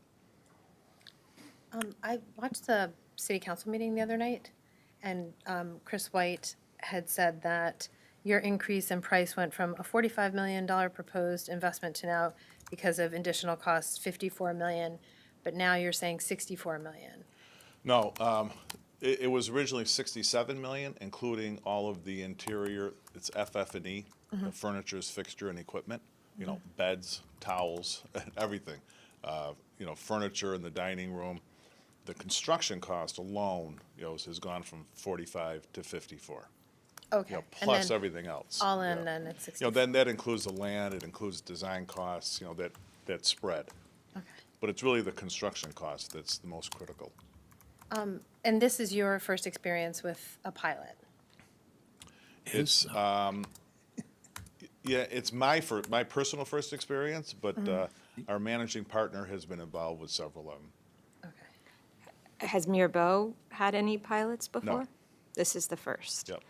And the reason for that is, Well, these, you know, up until recently, these weren't available. We meet the criteria for hospitality. So this is a relatively new benefit that the county's offering. Other counties may have done it, but Dutchess County didn't. One of the projects in Massachusetts, I have no idea what they do there, but. And it's, you know, in the meeting, it was interesting to hear the explanation of the IDA, as well as I've looked at the planning board meetings and the plans, and I feel like there is a great deal of understanding that's been sort of created around the issues you face, tightening of commercial lending, especially for hospitality properties post-COVID. And it sounds like you work with the same lenders, the same commercial lenders, and that this project. Yeah, had the last couple projects we have, but two of the others were a different lender, you know, but they're, I'm not certain who did the very first one and who did Crossgates Mall, but the last couple have been with the same lender. But, And you know, and is this the just like same one that you're anything- working with now? Well, we're talking to a few. And their requirements are, I mean, my understanding, and I could be wrong just from watching the meetings, is that you're feeling like their requirements are that you need to have the pilot in order to secure your financing. Yes, absolutely. Okay. Yeah. I think what, I can understand the sort of tightening of requirements around hospitality. And I definitely, we're in the midst of a capital project, so we do understand the realities facing construction. We don't really have, like, other than the breaks that we get as a school district, we face similar things that are out of our control, market forces, having to adapt our projects. I think what's a bit puzzling to me is that business building piece of the IDA, where it's like there's a time where you will be allowed to build your business. I don't know what that means exactly. And I can tell you the reason why it was confusing to me was because in the meeting, the head of the Economic Development Agency said that they use Beacon and that we're, you know, to sort of promote their cause, and that when they are out and about, Beacon is one of the known places for, you know, their Dutchess County, and sort of people are familiar with it. And I do know the Mirbeau name. I mean, full disclosure, I've been to your spa in Rhinebeck. My aunt takes her whole family to the Plymouth Spa every Christmas. So that is a well-known name. TripAdvisor named the Skinny Atlas property as one of the top spas, I think in 2022. So I don't understand the business building piece of it if you're moving to a place that's well-known and is centrally located and accessible to transit, and you're bringing a brand name like Mirbeau. I just want to understand that piece of the puzzle. Yeah, we don't expect Beacon, you know, to be the key to our, you know, financial success immediately. There's such a significant upfront investment. You know, it's the cost, it's purchasing everything. We need to have available funds to put back into the property. You know, you don't really, it's just like a house. You don't know exactly what you want to do in every single room until you're in it and living and operating there. So we're always reinvesting in the property. Yeah, so it just takes time, you know, to get occupancy up to speed. You know, we've been fortunate with Rhinebeck with occupancy. We expect to be as fortunate here. There's really, you know, there's the Roundhouse, and then there's also all the hotels at Fishkill, you know, and we're not that far away from White Plains, so, yeah, As it far just as what, takes you mean time. competitiveness or what? Or Well, you know, there's rooms, yeah. We think we have a different brand that's that no one can really compare to. Yeah, and know? you can't because that's why you would qualify for the IDA. Right. But Marriott wouldn't. Yeah, the Marriott, might not. I mean, I don't know what their track record is, but it's just a significant investment up front that, it's the cost of hiring people, everybody's, hourly wages, salary wages, everything has gone up. We're paying, we have, our bottom of the line hourly people, are in the high teens per hour, which is Right. significant, and we're competing against Stewart shops, So the cost of that investment is significant as well. So without the pilot, you wouldn't be doing this project? We might not do it, no. You might We not. may have to put it on the back burner for a while, until conditions change. I mean, we expect, there's been about 40% inflation for construction costs over the last 5 years. It's leveling off, but it's still rising. So we may just have to put it on the back burner till a few years down the road. We may have to redesign part of the project. Right now, the city standards for construction are extremely high. So you can't have EFIS, which is exterior insulation finish system, which is a fake stucco, basically. It's a synthetic stucco. You can't have that in the city of Beacon. So everything is stone and real stucco and brick. So the architectural standards by the city are extremely high as well. We don't know what we would do. We may have to just go back, and we think we would keep the same number of rooms, but the level of finishes, everything, may have to change. But but for the most part, it would put a big question mark on whether or not we go ahead. It's funny because listening to you talk, it sounds almost like the way that the things that we talk about pretty much every other week here. Competing against other school districts, we're not able to, because of the tax cap and because of the size of our budget, we're not always able to offer competitive salaries. I think you were here for part of our discussion around the fact that we are about to lose access to free Dutchess Community College classes for our students, and we are in the midst of really trying to figure out, at the very least, how we support students on free and reduced priced lunch. Regularly, we are sending backpacks full of food home with kids on weekends with food insecurity. So we understand what it's like to have to really pinch pennies and figure things out, and the importance of state aid for us to achieve that is critical. That is almost half of our budget. And one of our concerns about this is that we can't get too rich too fast because we will lose that aid. And then that pushes the burden onto our taxpayers, not to increase our programming or offer more to students, but rather we would increase the cost per household in order to cover where we are now, which in many ways is not highly competitive because we only have basically 1.5 world languages because there were cuts that happened during the financial crisis, and we've only been able to grow because of the tax cap, which Mayor Kiriakou could explain to you because he was one of the architects of it. We've only been able to grow at a rate of 2% over our budget. Yep. So the idea of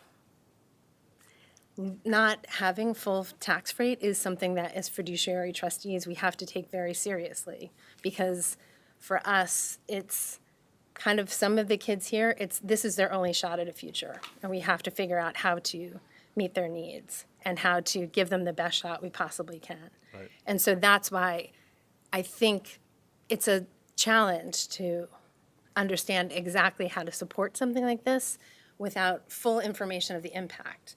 We don't know if it'll change our state aid. We don't know exactly the amount of money that is going to be assessed yet. We are dealing with a lot of question marks. And I don't think, personally, I loved my experience at Marabou. I would love to go to another one. It's on a personal level. I love the idea of, developing the Craig House property into something really beautiful. It's just that it's hard to, I can say just personally, feel like the idea, what I understood from the meeting the other night was, do we endorse this? Do we say we're 100% behind it? As a board, this is my 7th year on the board. We've had to live with the downstream impacts of decisions that were made by people who bought the land under a stadium or who did, there's always something that we've been dealing with. So I am very hesitant to put another board in that position, without really thinking it through and understanding the impacts. And I understand about the state aid, so I'm a Spack and Kill parent. Yeah, the school district had a couple big capital projects voted down when state aid was very favorable, and then they reintroduced it 3 years later, and the state aid had decreased by 5%.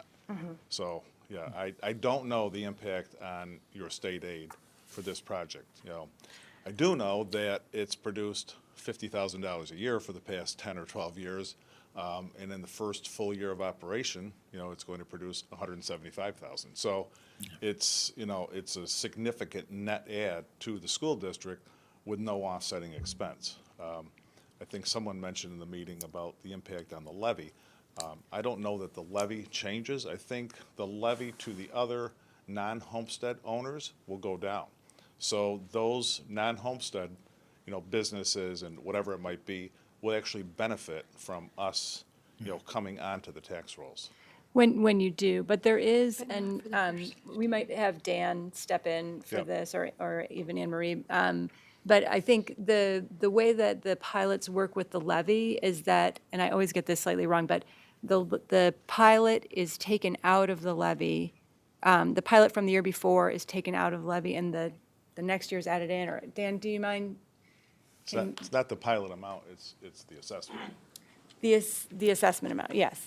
But there is a risk there that we end up with the levy being slightly decreased. I don't think so. I think it stays the same. Dan can tell us, but I think it stays the same, and it's just spread out, it's a lower tax load. If it drops by, I don't know, 2%, then instead of the other non-homestead owners paying 100%, they're gonna pay 98%. So we've taken a piece of the pie. But Yeah, so I think, I think as I mentioned last time, there are a lot of variables that go into the calculation of the tax levy limit cap. One of the, as I think I had mentioned,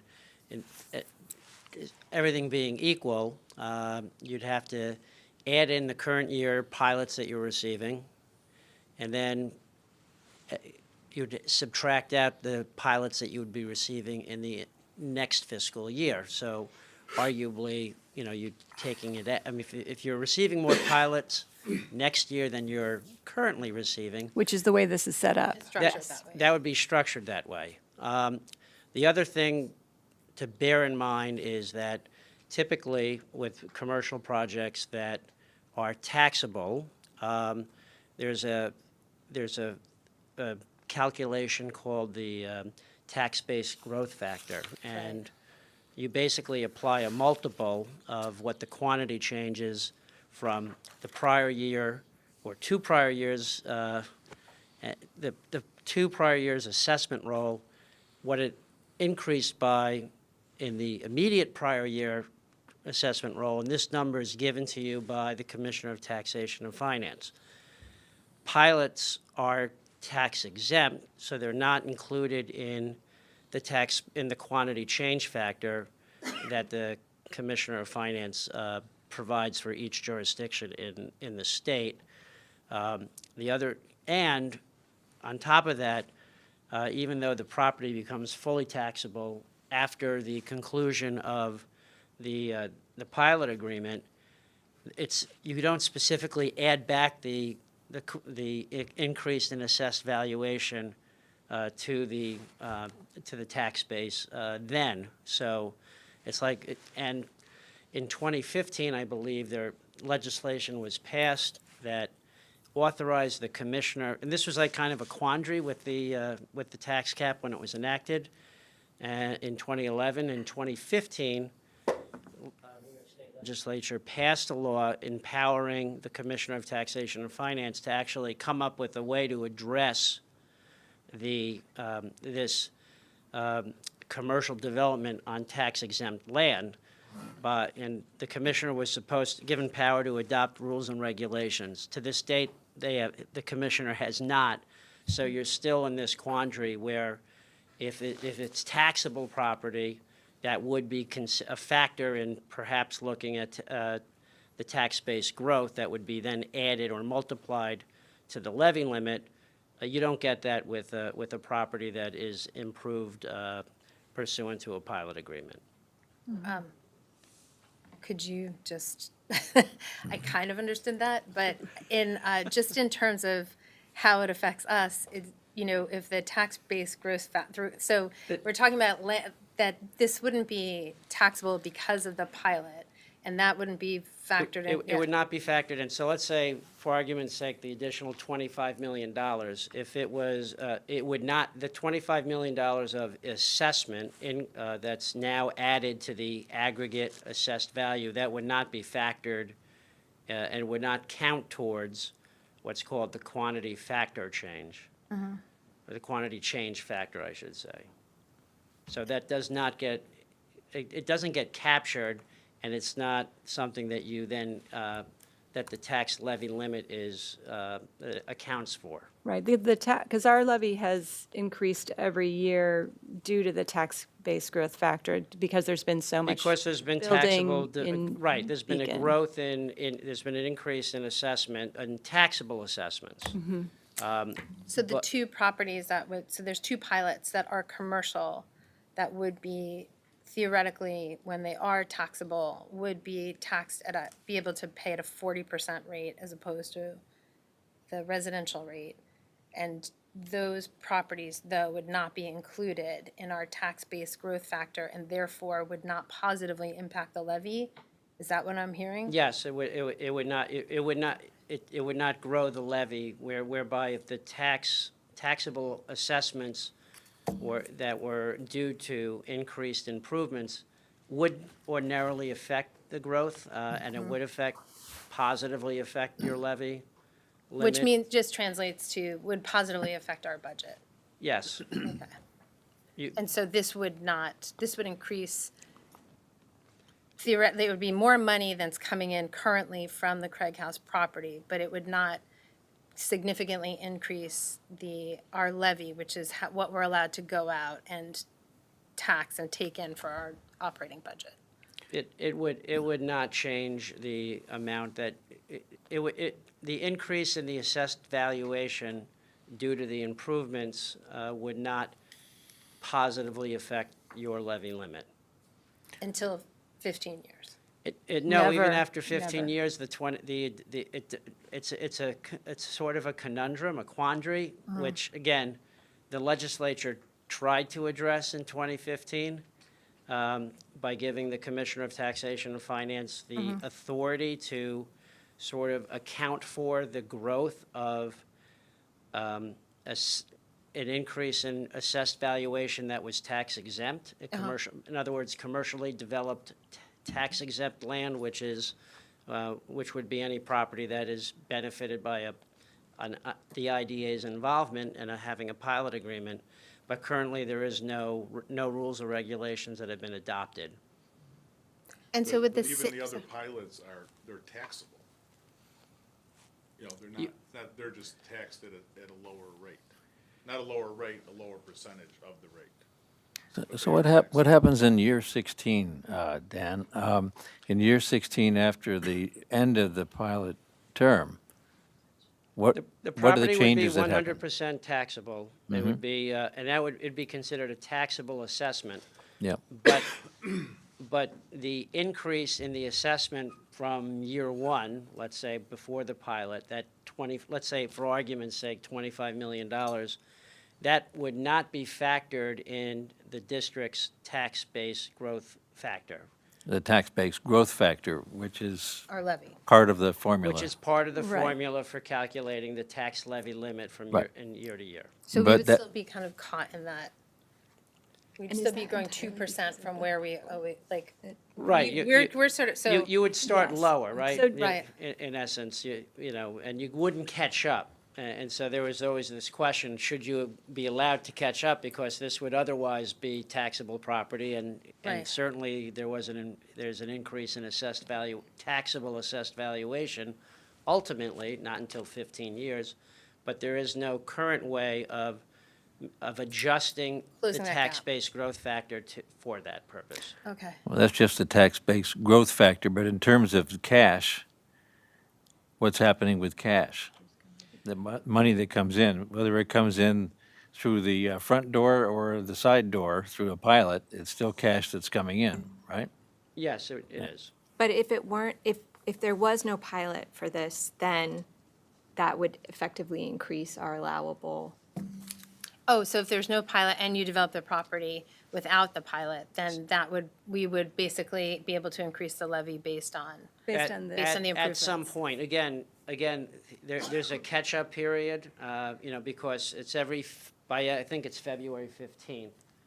The Commissioner of Taxation and Finance provides a tax-based growth factor for each jurisdiction. But it would be at some point versus never, right? This $25 million, for argument's sake, would not be included under current rules, so that's Okay, correct. right. Yeah, the 25 million, we don't reach that until I think the seventh year. But, I mean, it's just important to note that it's more cash, it's more cash with no offsetting expense, basically. Right. And it's a lot more cash than the property generating right now, but, Oh, by a lot. But how, Anne Marie, how does that factor into our wealth index? Our wealth index is a lot of different factors in that, not just on property. Mhm. So it has to tie into people's personal income taxes, free and reduced lunch. So it's not just the property assessments that are that do that. So there's so many variables. Dan understands it better than I do, but, there's additional developments, tax rates change. I mean, it's just, I don't know how you figure it out. No. And it changes every year. There are admittedly many variables that go into it. Nothing stays constant, right? There probably are additional projects getting built that, might be taxable that aren't. So it is a lot of variables, but this is one issue with pilot agreements, the fact that specifically that the current laws don't permit commercial development of tax-exempt property to be factored into the tax-based growth factor. I have a question. State of New York. I have a question. So if you haven't inferred yet, we are trying to improve our curriculum and help our students become more competitive in the 21st century. And we have, and we rely on the levy for that income to do that type of programming. And you are here, while you may, I'm not going to argue about the benefit that you may provide to the area. I do see those points. It does hurt our ability to continue that, to at least do new programming, programming that would help make our students more prepared.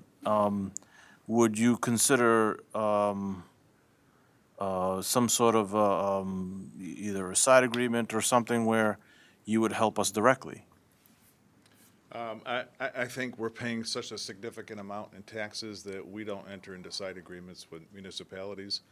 We don't, the schedule that we have, the 15-year schedule, someone asked in the last meeting, can you negotiate? We're not prepared to negotiate. We've already discussed this with the IDA, with the city council. But we are the larger tax I understand collector. that, but we're So, pretty and you firm didn't that- come to us first. The what? You didn't come to us first. No, what the county IDA asked us to do was to go to the city first. Yeah, I don't know why. Well, that's what their practice is. and So we don't- we're the one that's damaged the most in this arrangement. Well, they have to go to the city.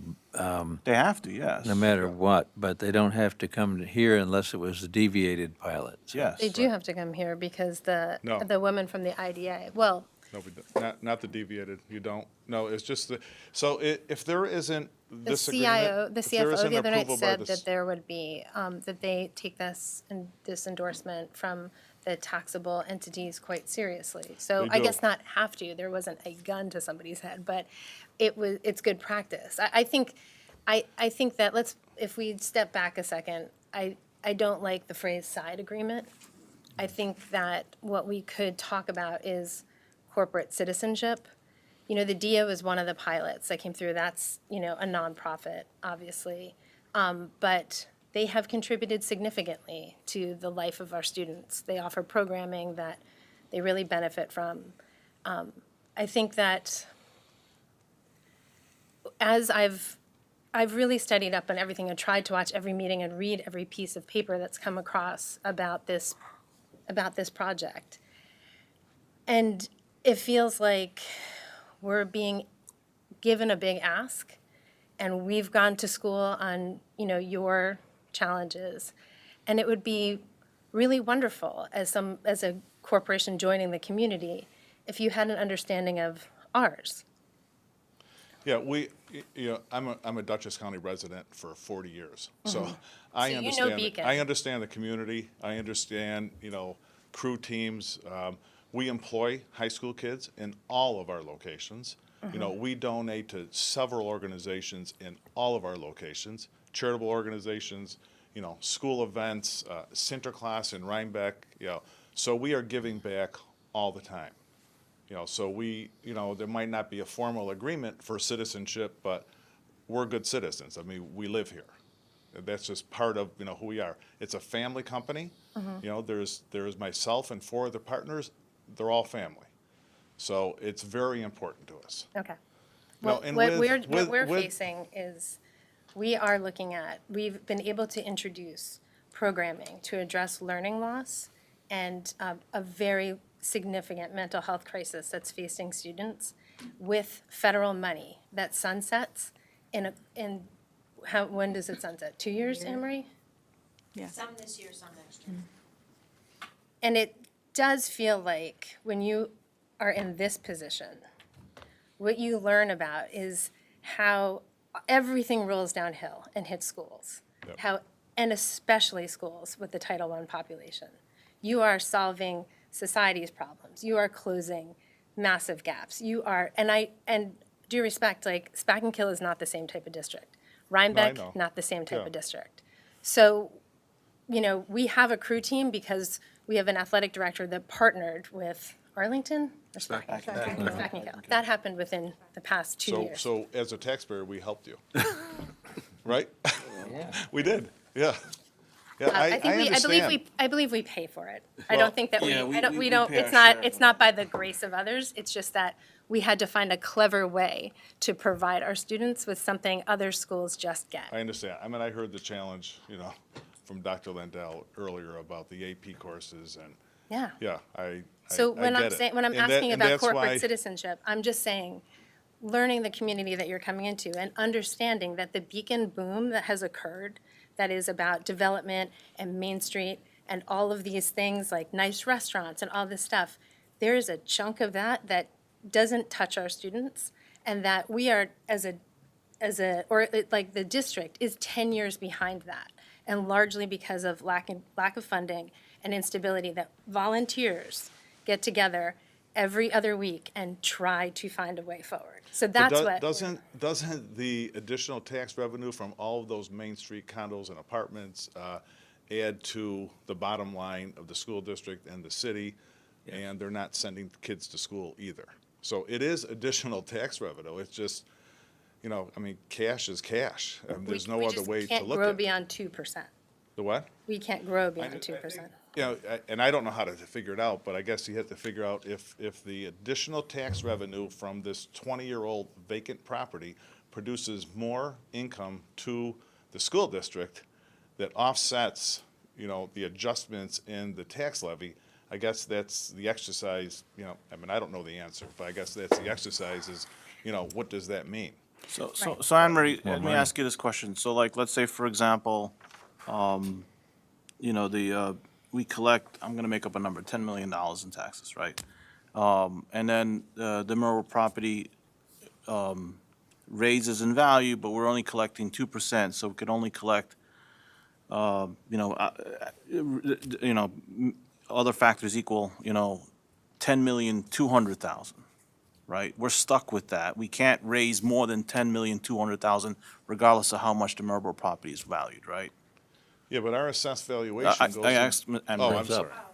I would defer to let Mr. Kellogg to speak and then I'll answer your question? Because Yeah. I'm not sure what your question is to me because we're talking about total revenue. Yeah, so, but if we, because we're restricted to increase our total revenue by 2%, let's say, let's say all the factors add up to 2%, right? That's our limit. So if our previous income was $10 million, our next year is going to be $10,200,000, right? 2%, regardless of where it's coming from, right? Right, It I could be think what- redistributed. I think what Anthony is, you're just saying that it gets absorbed into the levy rather than Yes. just getting put on top of the levy. So your enhancements does not directly affect us, or the enhancements of the Well, the assessed condos, value- or the enhancements of the houses. It gets spread out, and we're restricted with 2%, which is why, while you're looking to benefit from a deviated pilot, if you want to make a direct, assistance to us, it's not within your pilot. Yeah, I think the direct assistance to the city shares in sales tax, from the county, bed tax. With the We- school We've district. paid $580,000 in bed tax in 3 years in Rhinebeck. So there's a lot of other funds that come back to the city. Does bed tax go to the school district or to the city? County. I think it just. It goes to it goes to the county and then they redistribute it to the city. Yeah. But not to the school district. I think what. Yeah, I don't. Don't know how they distribute Right. it.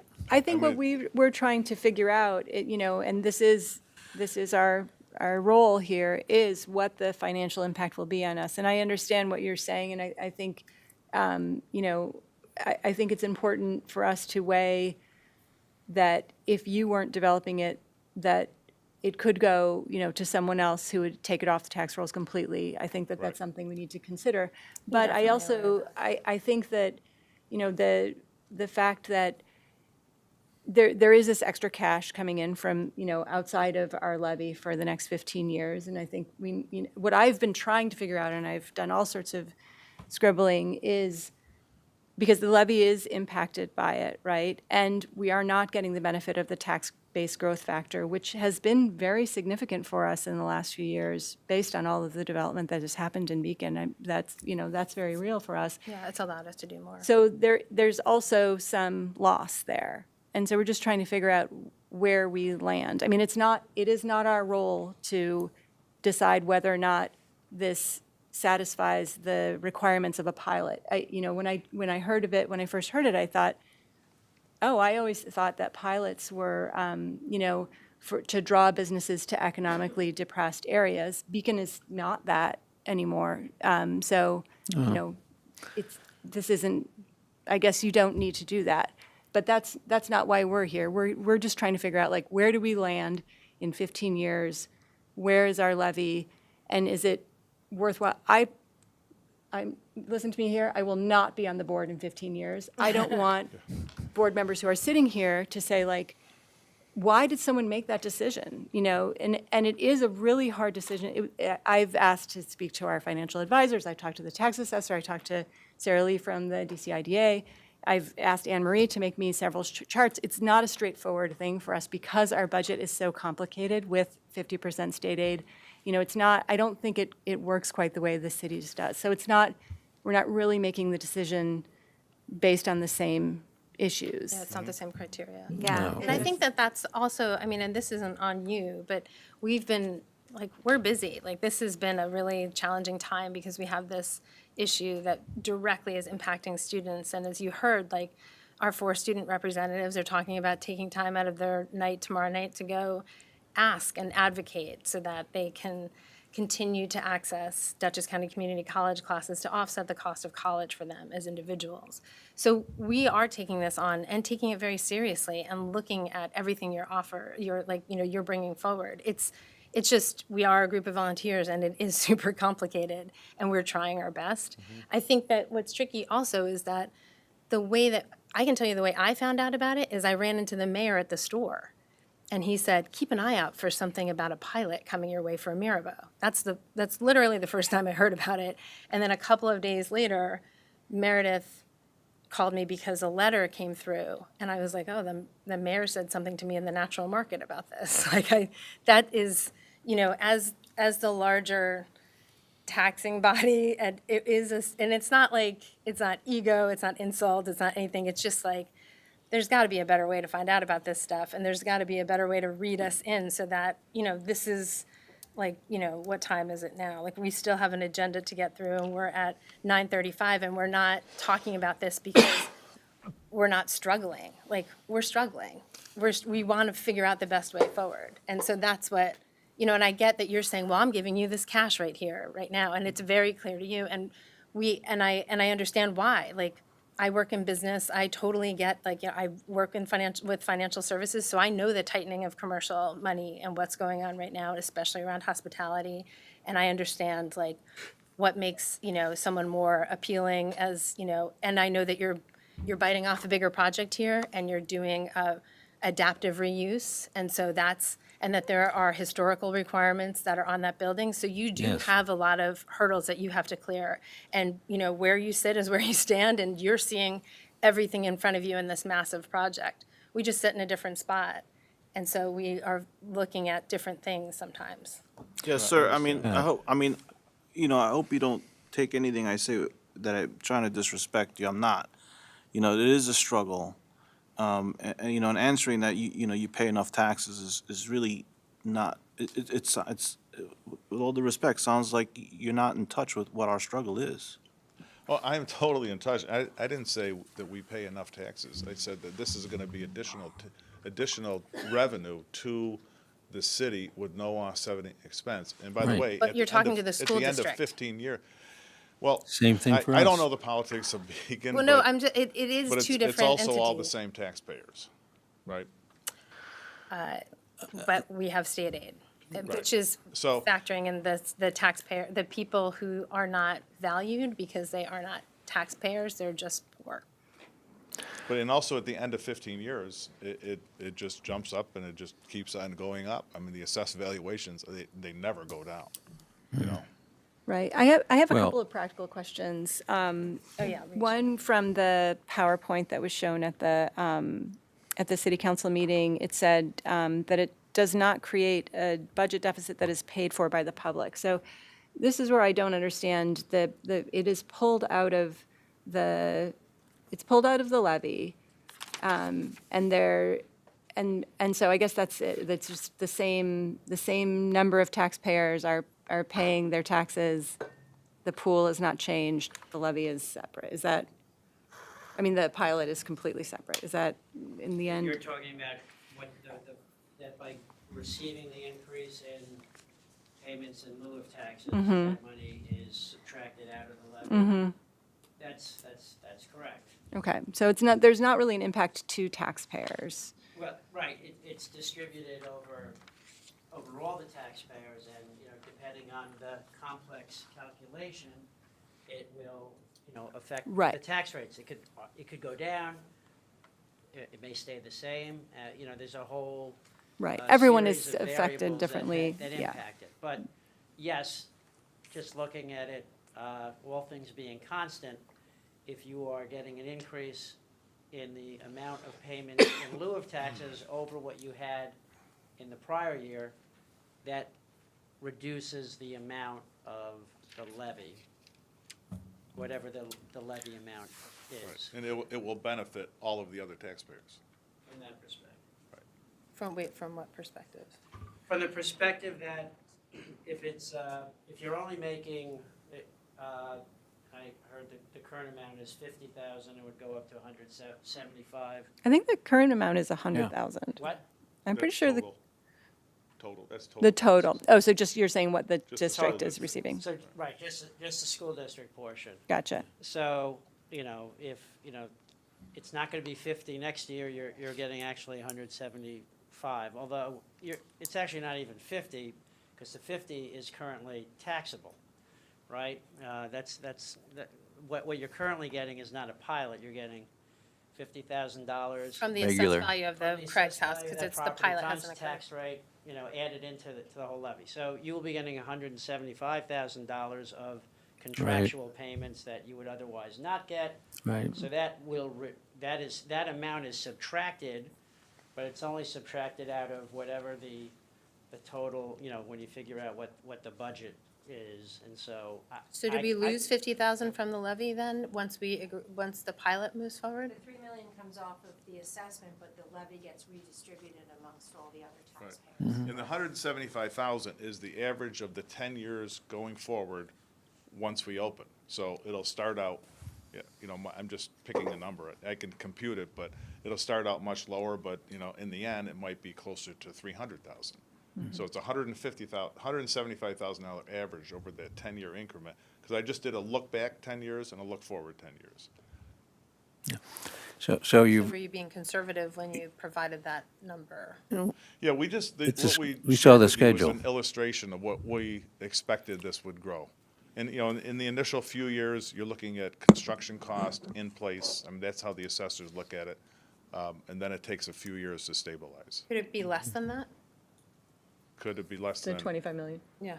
Could be. Yep. That's up to Kathy Martin. And so, It's up to the assessor. Yeah. assessor, not It us. could be more, it could be less. So you're really not going to know what the Yeah. actual payment in lieu of tax will be for whatever year until the assessment is fixed, as well as when would the your assessment be tax fixed? rate is fixed for that particular year. Annually. Annually, okay. So that your understanding that the assessment changes throughout the course of this pilot? Yeah, it's really up to the assessor. The only thing I is mean, that, every taxable status date, Mhm. they either say, okay, looks reasonable, or something change else it. happen, and then they change it. Yeah. Dan, in your experience with pilots, does the assessment change annually? So in my experience in the types of pilots that we've been involved with, the assessors typically don't do the due diligence that would be required on an annual basis to make the change. Mhm. I mean, it's a lot of information to go back and look at all of the, what are the market rates, comparables, in order to kind of figure out what should be the assessed valuation. I do agree that technically, the assessments could change, and I would confirm, what the assessor had mentioned, that it could adjust from year to year.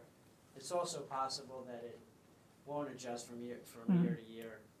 In the deviation pilots that I've been involved with, the assessors have usually kept the assessments at the same level of assessment from year to year. So- It's very similar to this, if not identical, to the schedule that is presented to the various taxing entities.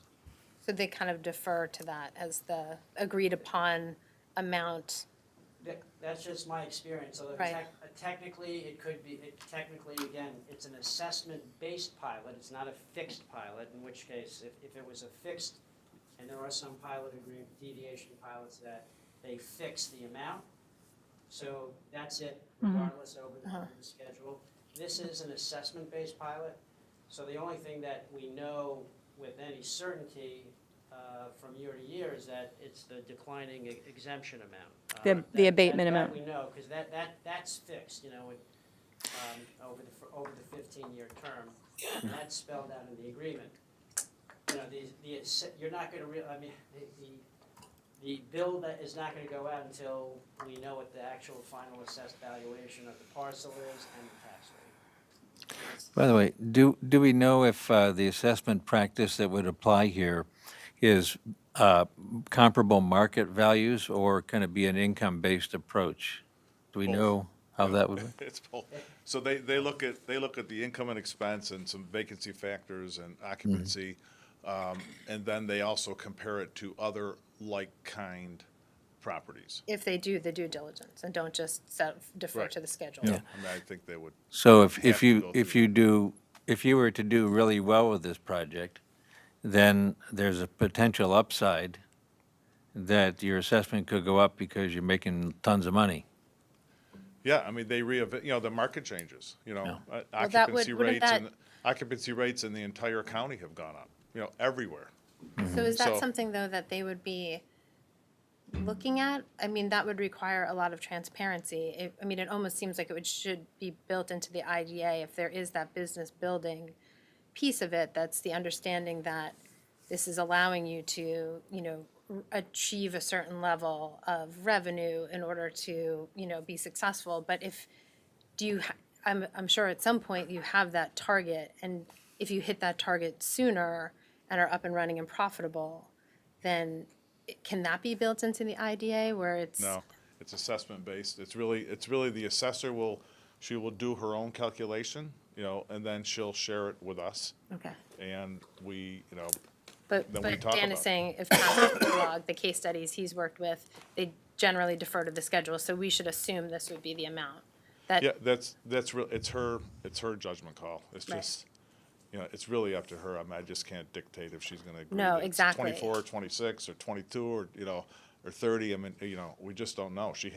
She's got to do her homework. Right, but if we're supposed to endorse this, we have to base it on something, not a question Yes. mark.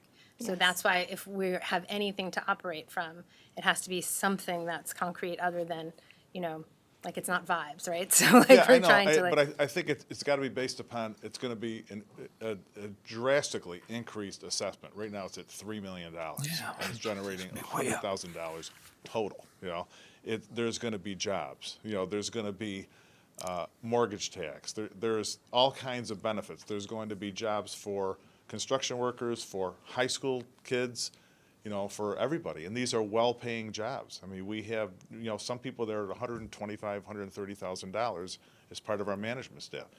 We have servers that are making $60,000.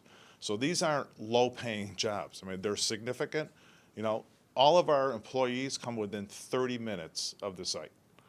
So they're coming from Beacon, Fishkill, Newburgh, Poughkeepsie. It's all 30. So they're local. How many jobs total are we talking?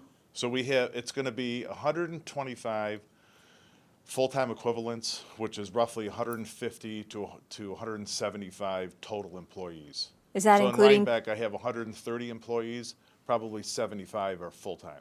And that's not including construction, that's employees? Oh, yeah, that's just my staff. Okay. Yeah, that's not including construction. Can I just ask, how many rooms is it again? 85. And what's the average cost per night per room you're expecting? I don't know exactly what. Well, if you're basing it on, like, say, let's say Rhinebeck's 400 to 600 a night, I mean, do you think you're going to charge less than Rhinebeck? No, it won't be less. Okay. Yeah. Yeah, there's a strong demand, and we're actually doing, an assessment right now, and the county tourism does it all the time, but there's a strong demand for rooms in Southern Dutchess, just like there was in Northern Dutchess.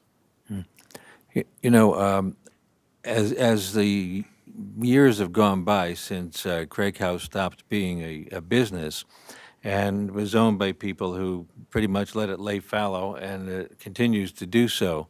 And I have to say thank you for the opportunity to make a recent tour back on August 6th. I've been in there before when it was nicely done and a going business because I knew Doc Slocum. But it's a shame that it's sitting there the way it is, and it needs an enormous amount of work, and I can guarantee you that it will not come cheap to do it even halfway decently, and your standards appear to be pretty high. Yeah. And what you're saying is the city of Beacon is requiring you to go high. So, with all that in mind, I have to say the proposal that you've made is what I would consider to be the highest and best use of that piece of real estate that I can imagine. And much better than some of the other ones that have been rumored or theorized about in the past. And that kind of worries me, because if some of those other ideas were to come to pass and we blew a cherry here, we'd feel pretty bad. It seems to me like you really need this little extra oomph with this extra deviated pilot. And our concerns here are, is this just, to enrich the owners, or is this something you really need to make the numbers work? This is something we really need. This casts a dark shadow on the whole project. If we don't get the deviated pilot, it casts a dark shadow. It just does.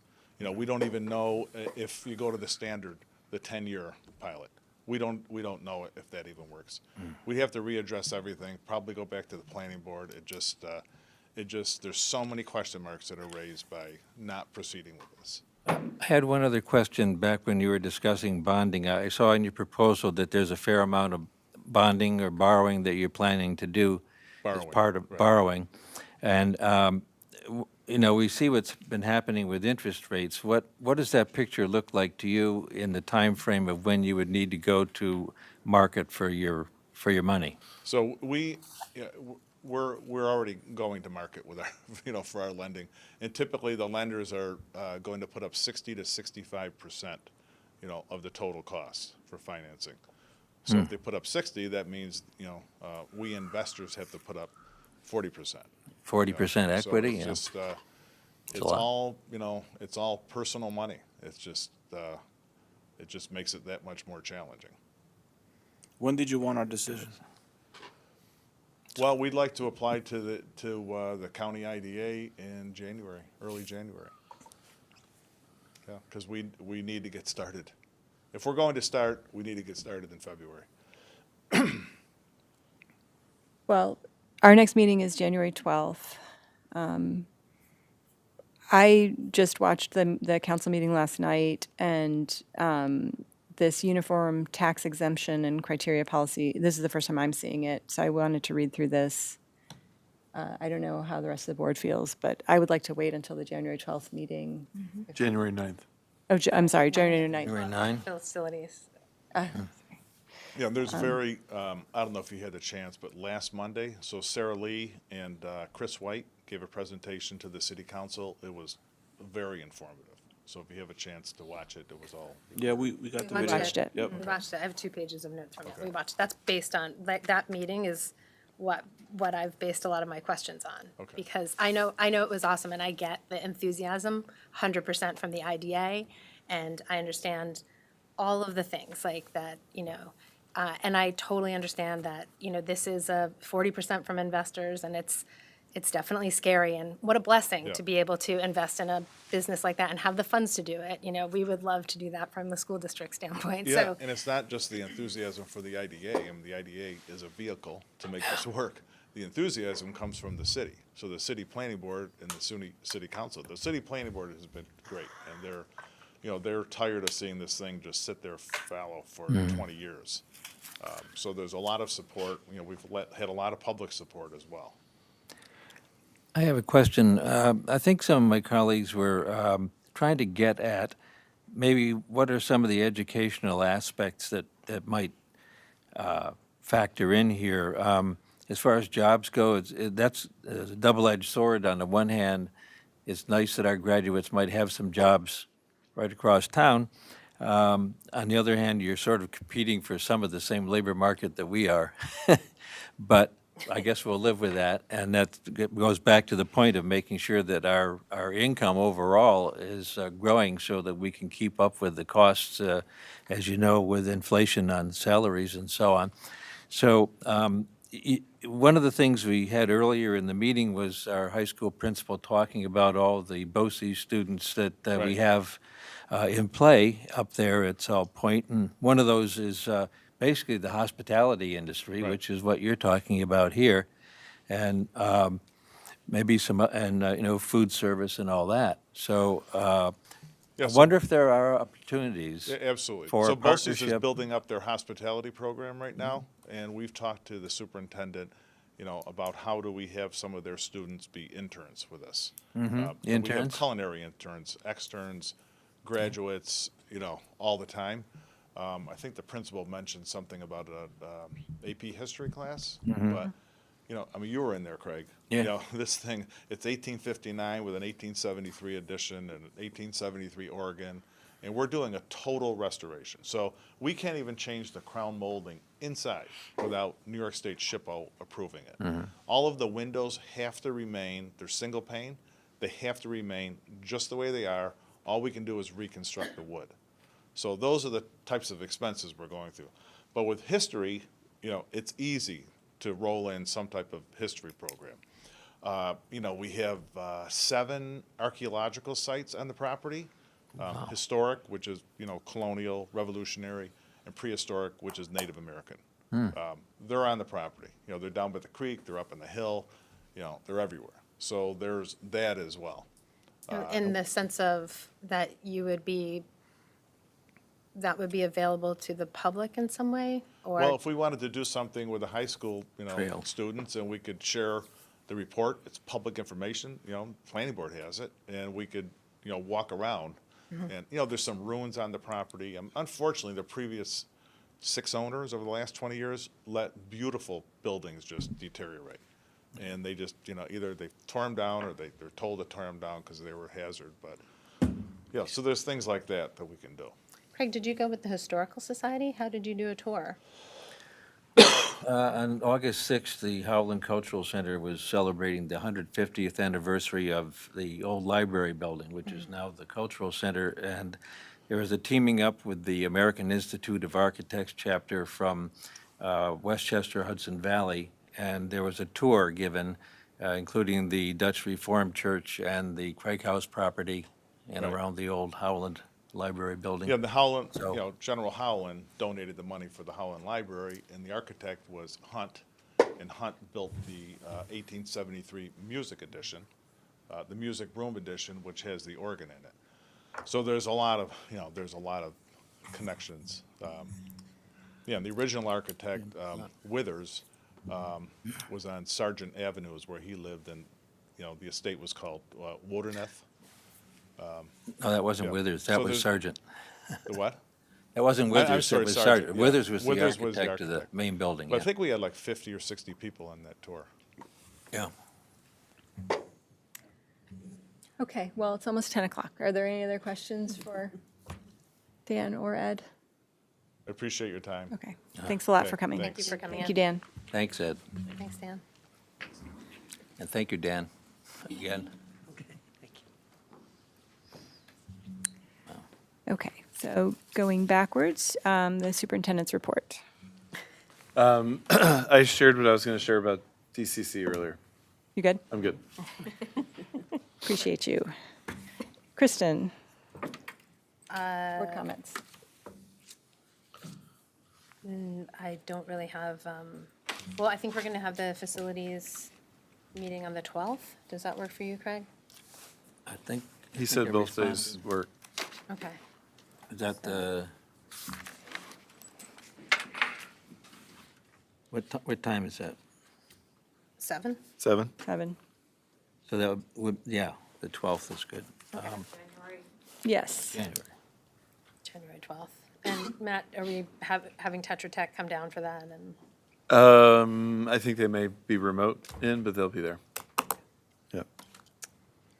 And, yeah, I mean, my only other comment is I do appreciate having a couple more weeks to digest this because it's complicated and I feel like it's been a lot to digest in a short period of time. Thank you for your questions. Eunice? Thank you. I'd just like to say there is a district wellness meeting happening this Thursday, so I hope to have an update at the next meeting. And I just want to wish everyone a happy holiday and hope that everyone enjoys the break. Oh my God. So I've totally forgot about that. I'm lightening it up. Alina? That's it, thank you. I just appreciate hearing everyone's questions and the gentleman talking about was it Mirbeau. Maribel. It was a good insight. And I also really appreciated Corey coming in and doing the Beacon High School report and just seeing all the great things that are happening within the high school. So, yeah. Thank you. Anthony? Good evening. I'm sorry I missed the Corey's presentation. I'm going to go back in the video and try to catch it. I was, the reason why I was late, because I was at the city council meeting to support our students in their presentation to the city beacon, that was tonight. There was a presentation on basketball hoops, one was on beacon pool siding, one was on refillable water bottle stations, and one was on the cemetery, which I found out tonight that the city owns one. I'd like to thank Erin Hadeland who was introducing the students and brokered a lot the presentations, and also Timothy Newman was there as well. So I'd like to thank our staff as well and this general support that they've received from the school district. It generated a lot of discussion, and the city did promise to feed back what their decisions are going to be. There's only $10,000 in the pot for this kind of project, so maybe they'll prioritize, maybe they'll share it, do part of one, part of another, or whatever. But I thought that gave also the opportunity for the students to answer questions from the council, which were very thoughtful answers that they gave. So I'm very proud of them. I am disappointed in the Marlboro presentation. Gentrification is always in the back of my mind. And then, losing more funds to the school district does not sit well with me. Part of the conversation was about the free and reduced lunch and how that would affect our aid, I don't think it's disingenuous of the city to fully endorse something that was going to hurt the district. I challenged them to do better, hopefully in the future. But this was not their best moment with us. So, and also I will say that the Craig House property is an area for amphibian migration from the mountain to the creek and back. It's twice a year. On the first rainy night in the spring, you will see amphibians cross 9D at their own risk to get to the river, and then I don't remember when they go back, but and there are some volunteers that go out in the middle of the night and try to rescue those amphibians. I did one year. I did so, and they're very cute. I don't know what this development will do to them, but Well, maybe we can ask for Probably a help. crossing Yeah. thing. Yeah. So and there were some designated wetlands from a previous project from a previous assessment, and I haven't been keeping up with the planning board as to how they're tracking that, but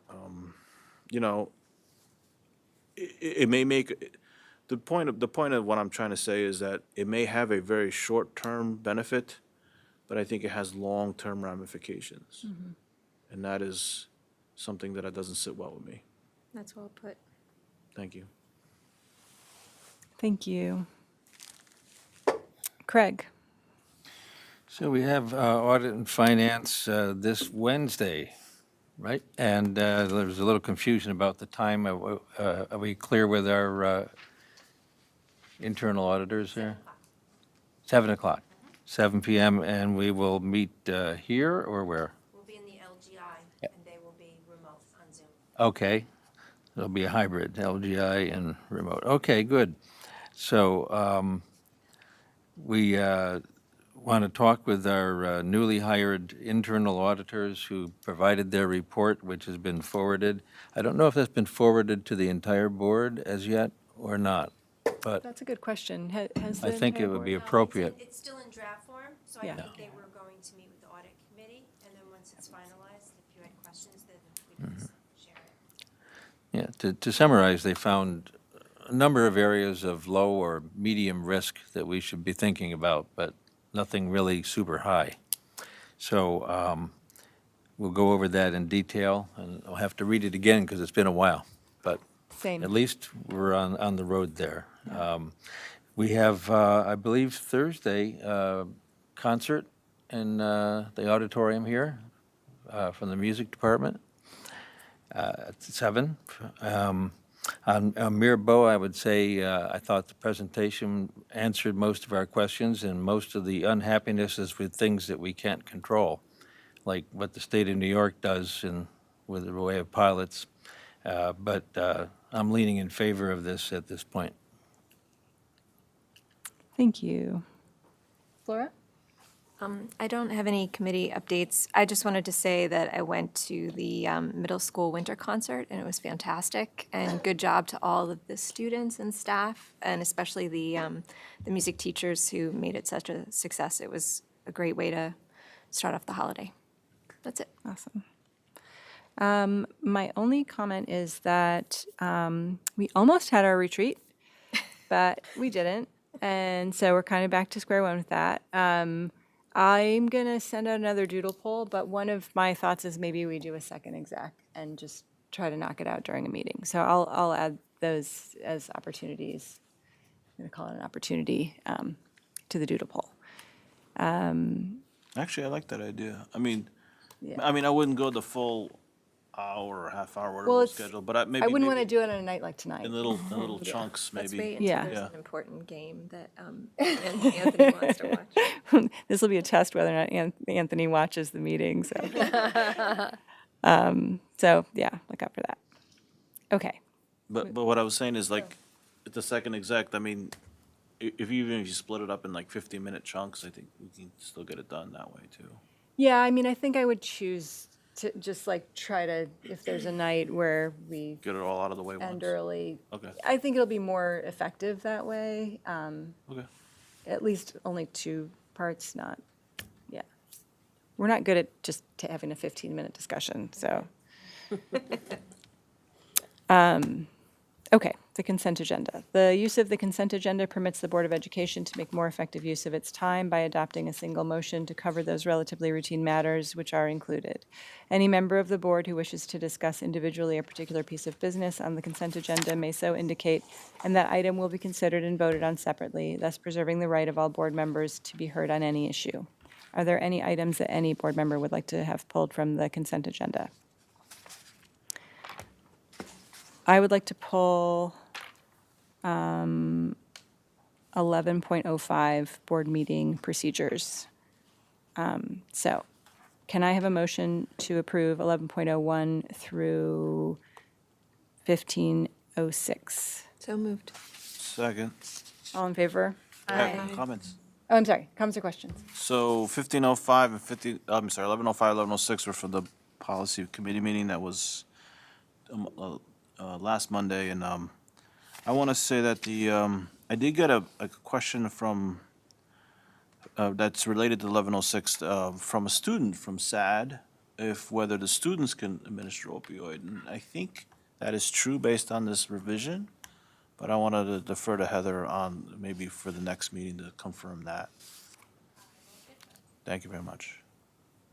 Any other comments or And then questions? thank you for the donations in 1502 and 1503. Anything else? That's it, sorry. All in favor? Aye. Aye. Opposed? I'm also in favor, passes 7-0. Can I have a motion to approve 11.05? So moved. Flora, second by Alina. So, Did I mess up again? yes. Okay. So I'm gonna make a motion to amend this to separate, you didn't mess up, but we just weren't thinking all the way through. To separate 12 and add a 13 below it, so move everything down one. Yeah. You can confirm with me that this doesn't make sense, but I think it will. So that we have business and then we have consent agenda as two separate items. Because we don't always have business, and it's just I think a clear. Okay. And actually, Flora pointed this out during agenda setting. So I've got a motion inside of our motion for this amendment to separate business and consent agenda. Did that get? So move, second, whatever. I motioned, you second. Yeah. You have comments or questions? I don't. Okay. All in favor of the amendment? Aye. Okay, now, are there comments or questions on the other open motion to approve the, whatever this is? First reading as Policy. amended. So, oh, you already have a Okay, motion. so all in favor? Aye. Opposed? I'm also in favor, passes 7-0. Can I have a motion to adjourn the meeting? So moved. Second. We all second All in it. favor? Form second. Who seconded? Eunice second. All in favor, aye. Aye. Passes 7-0. Good night.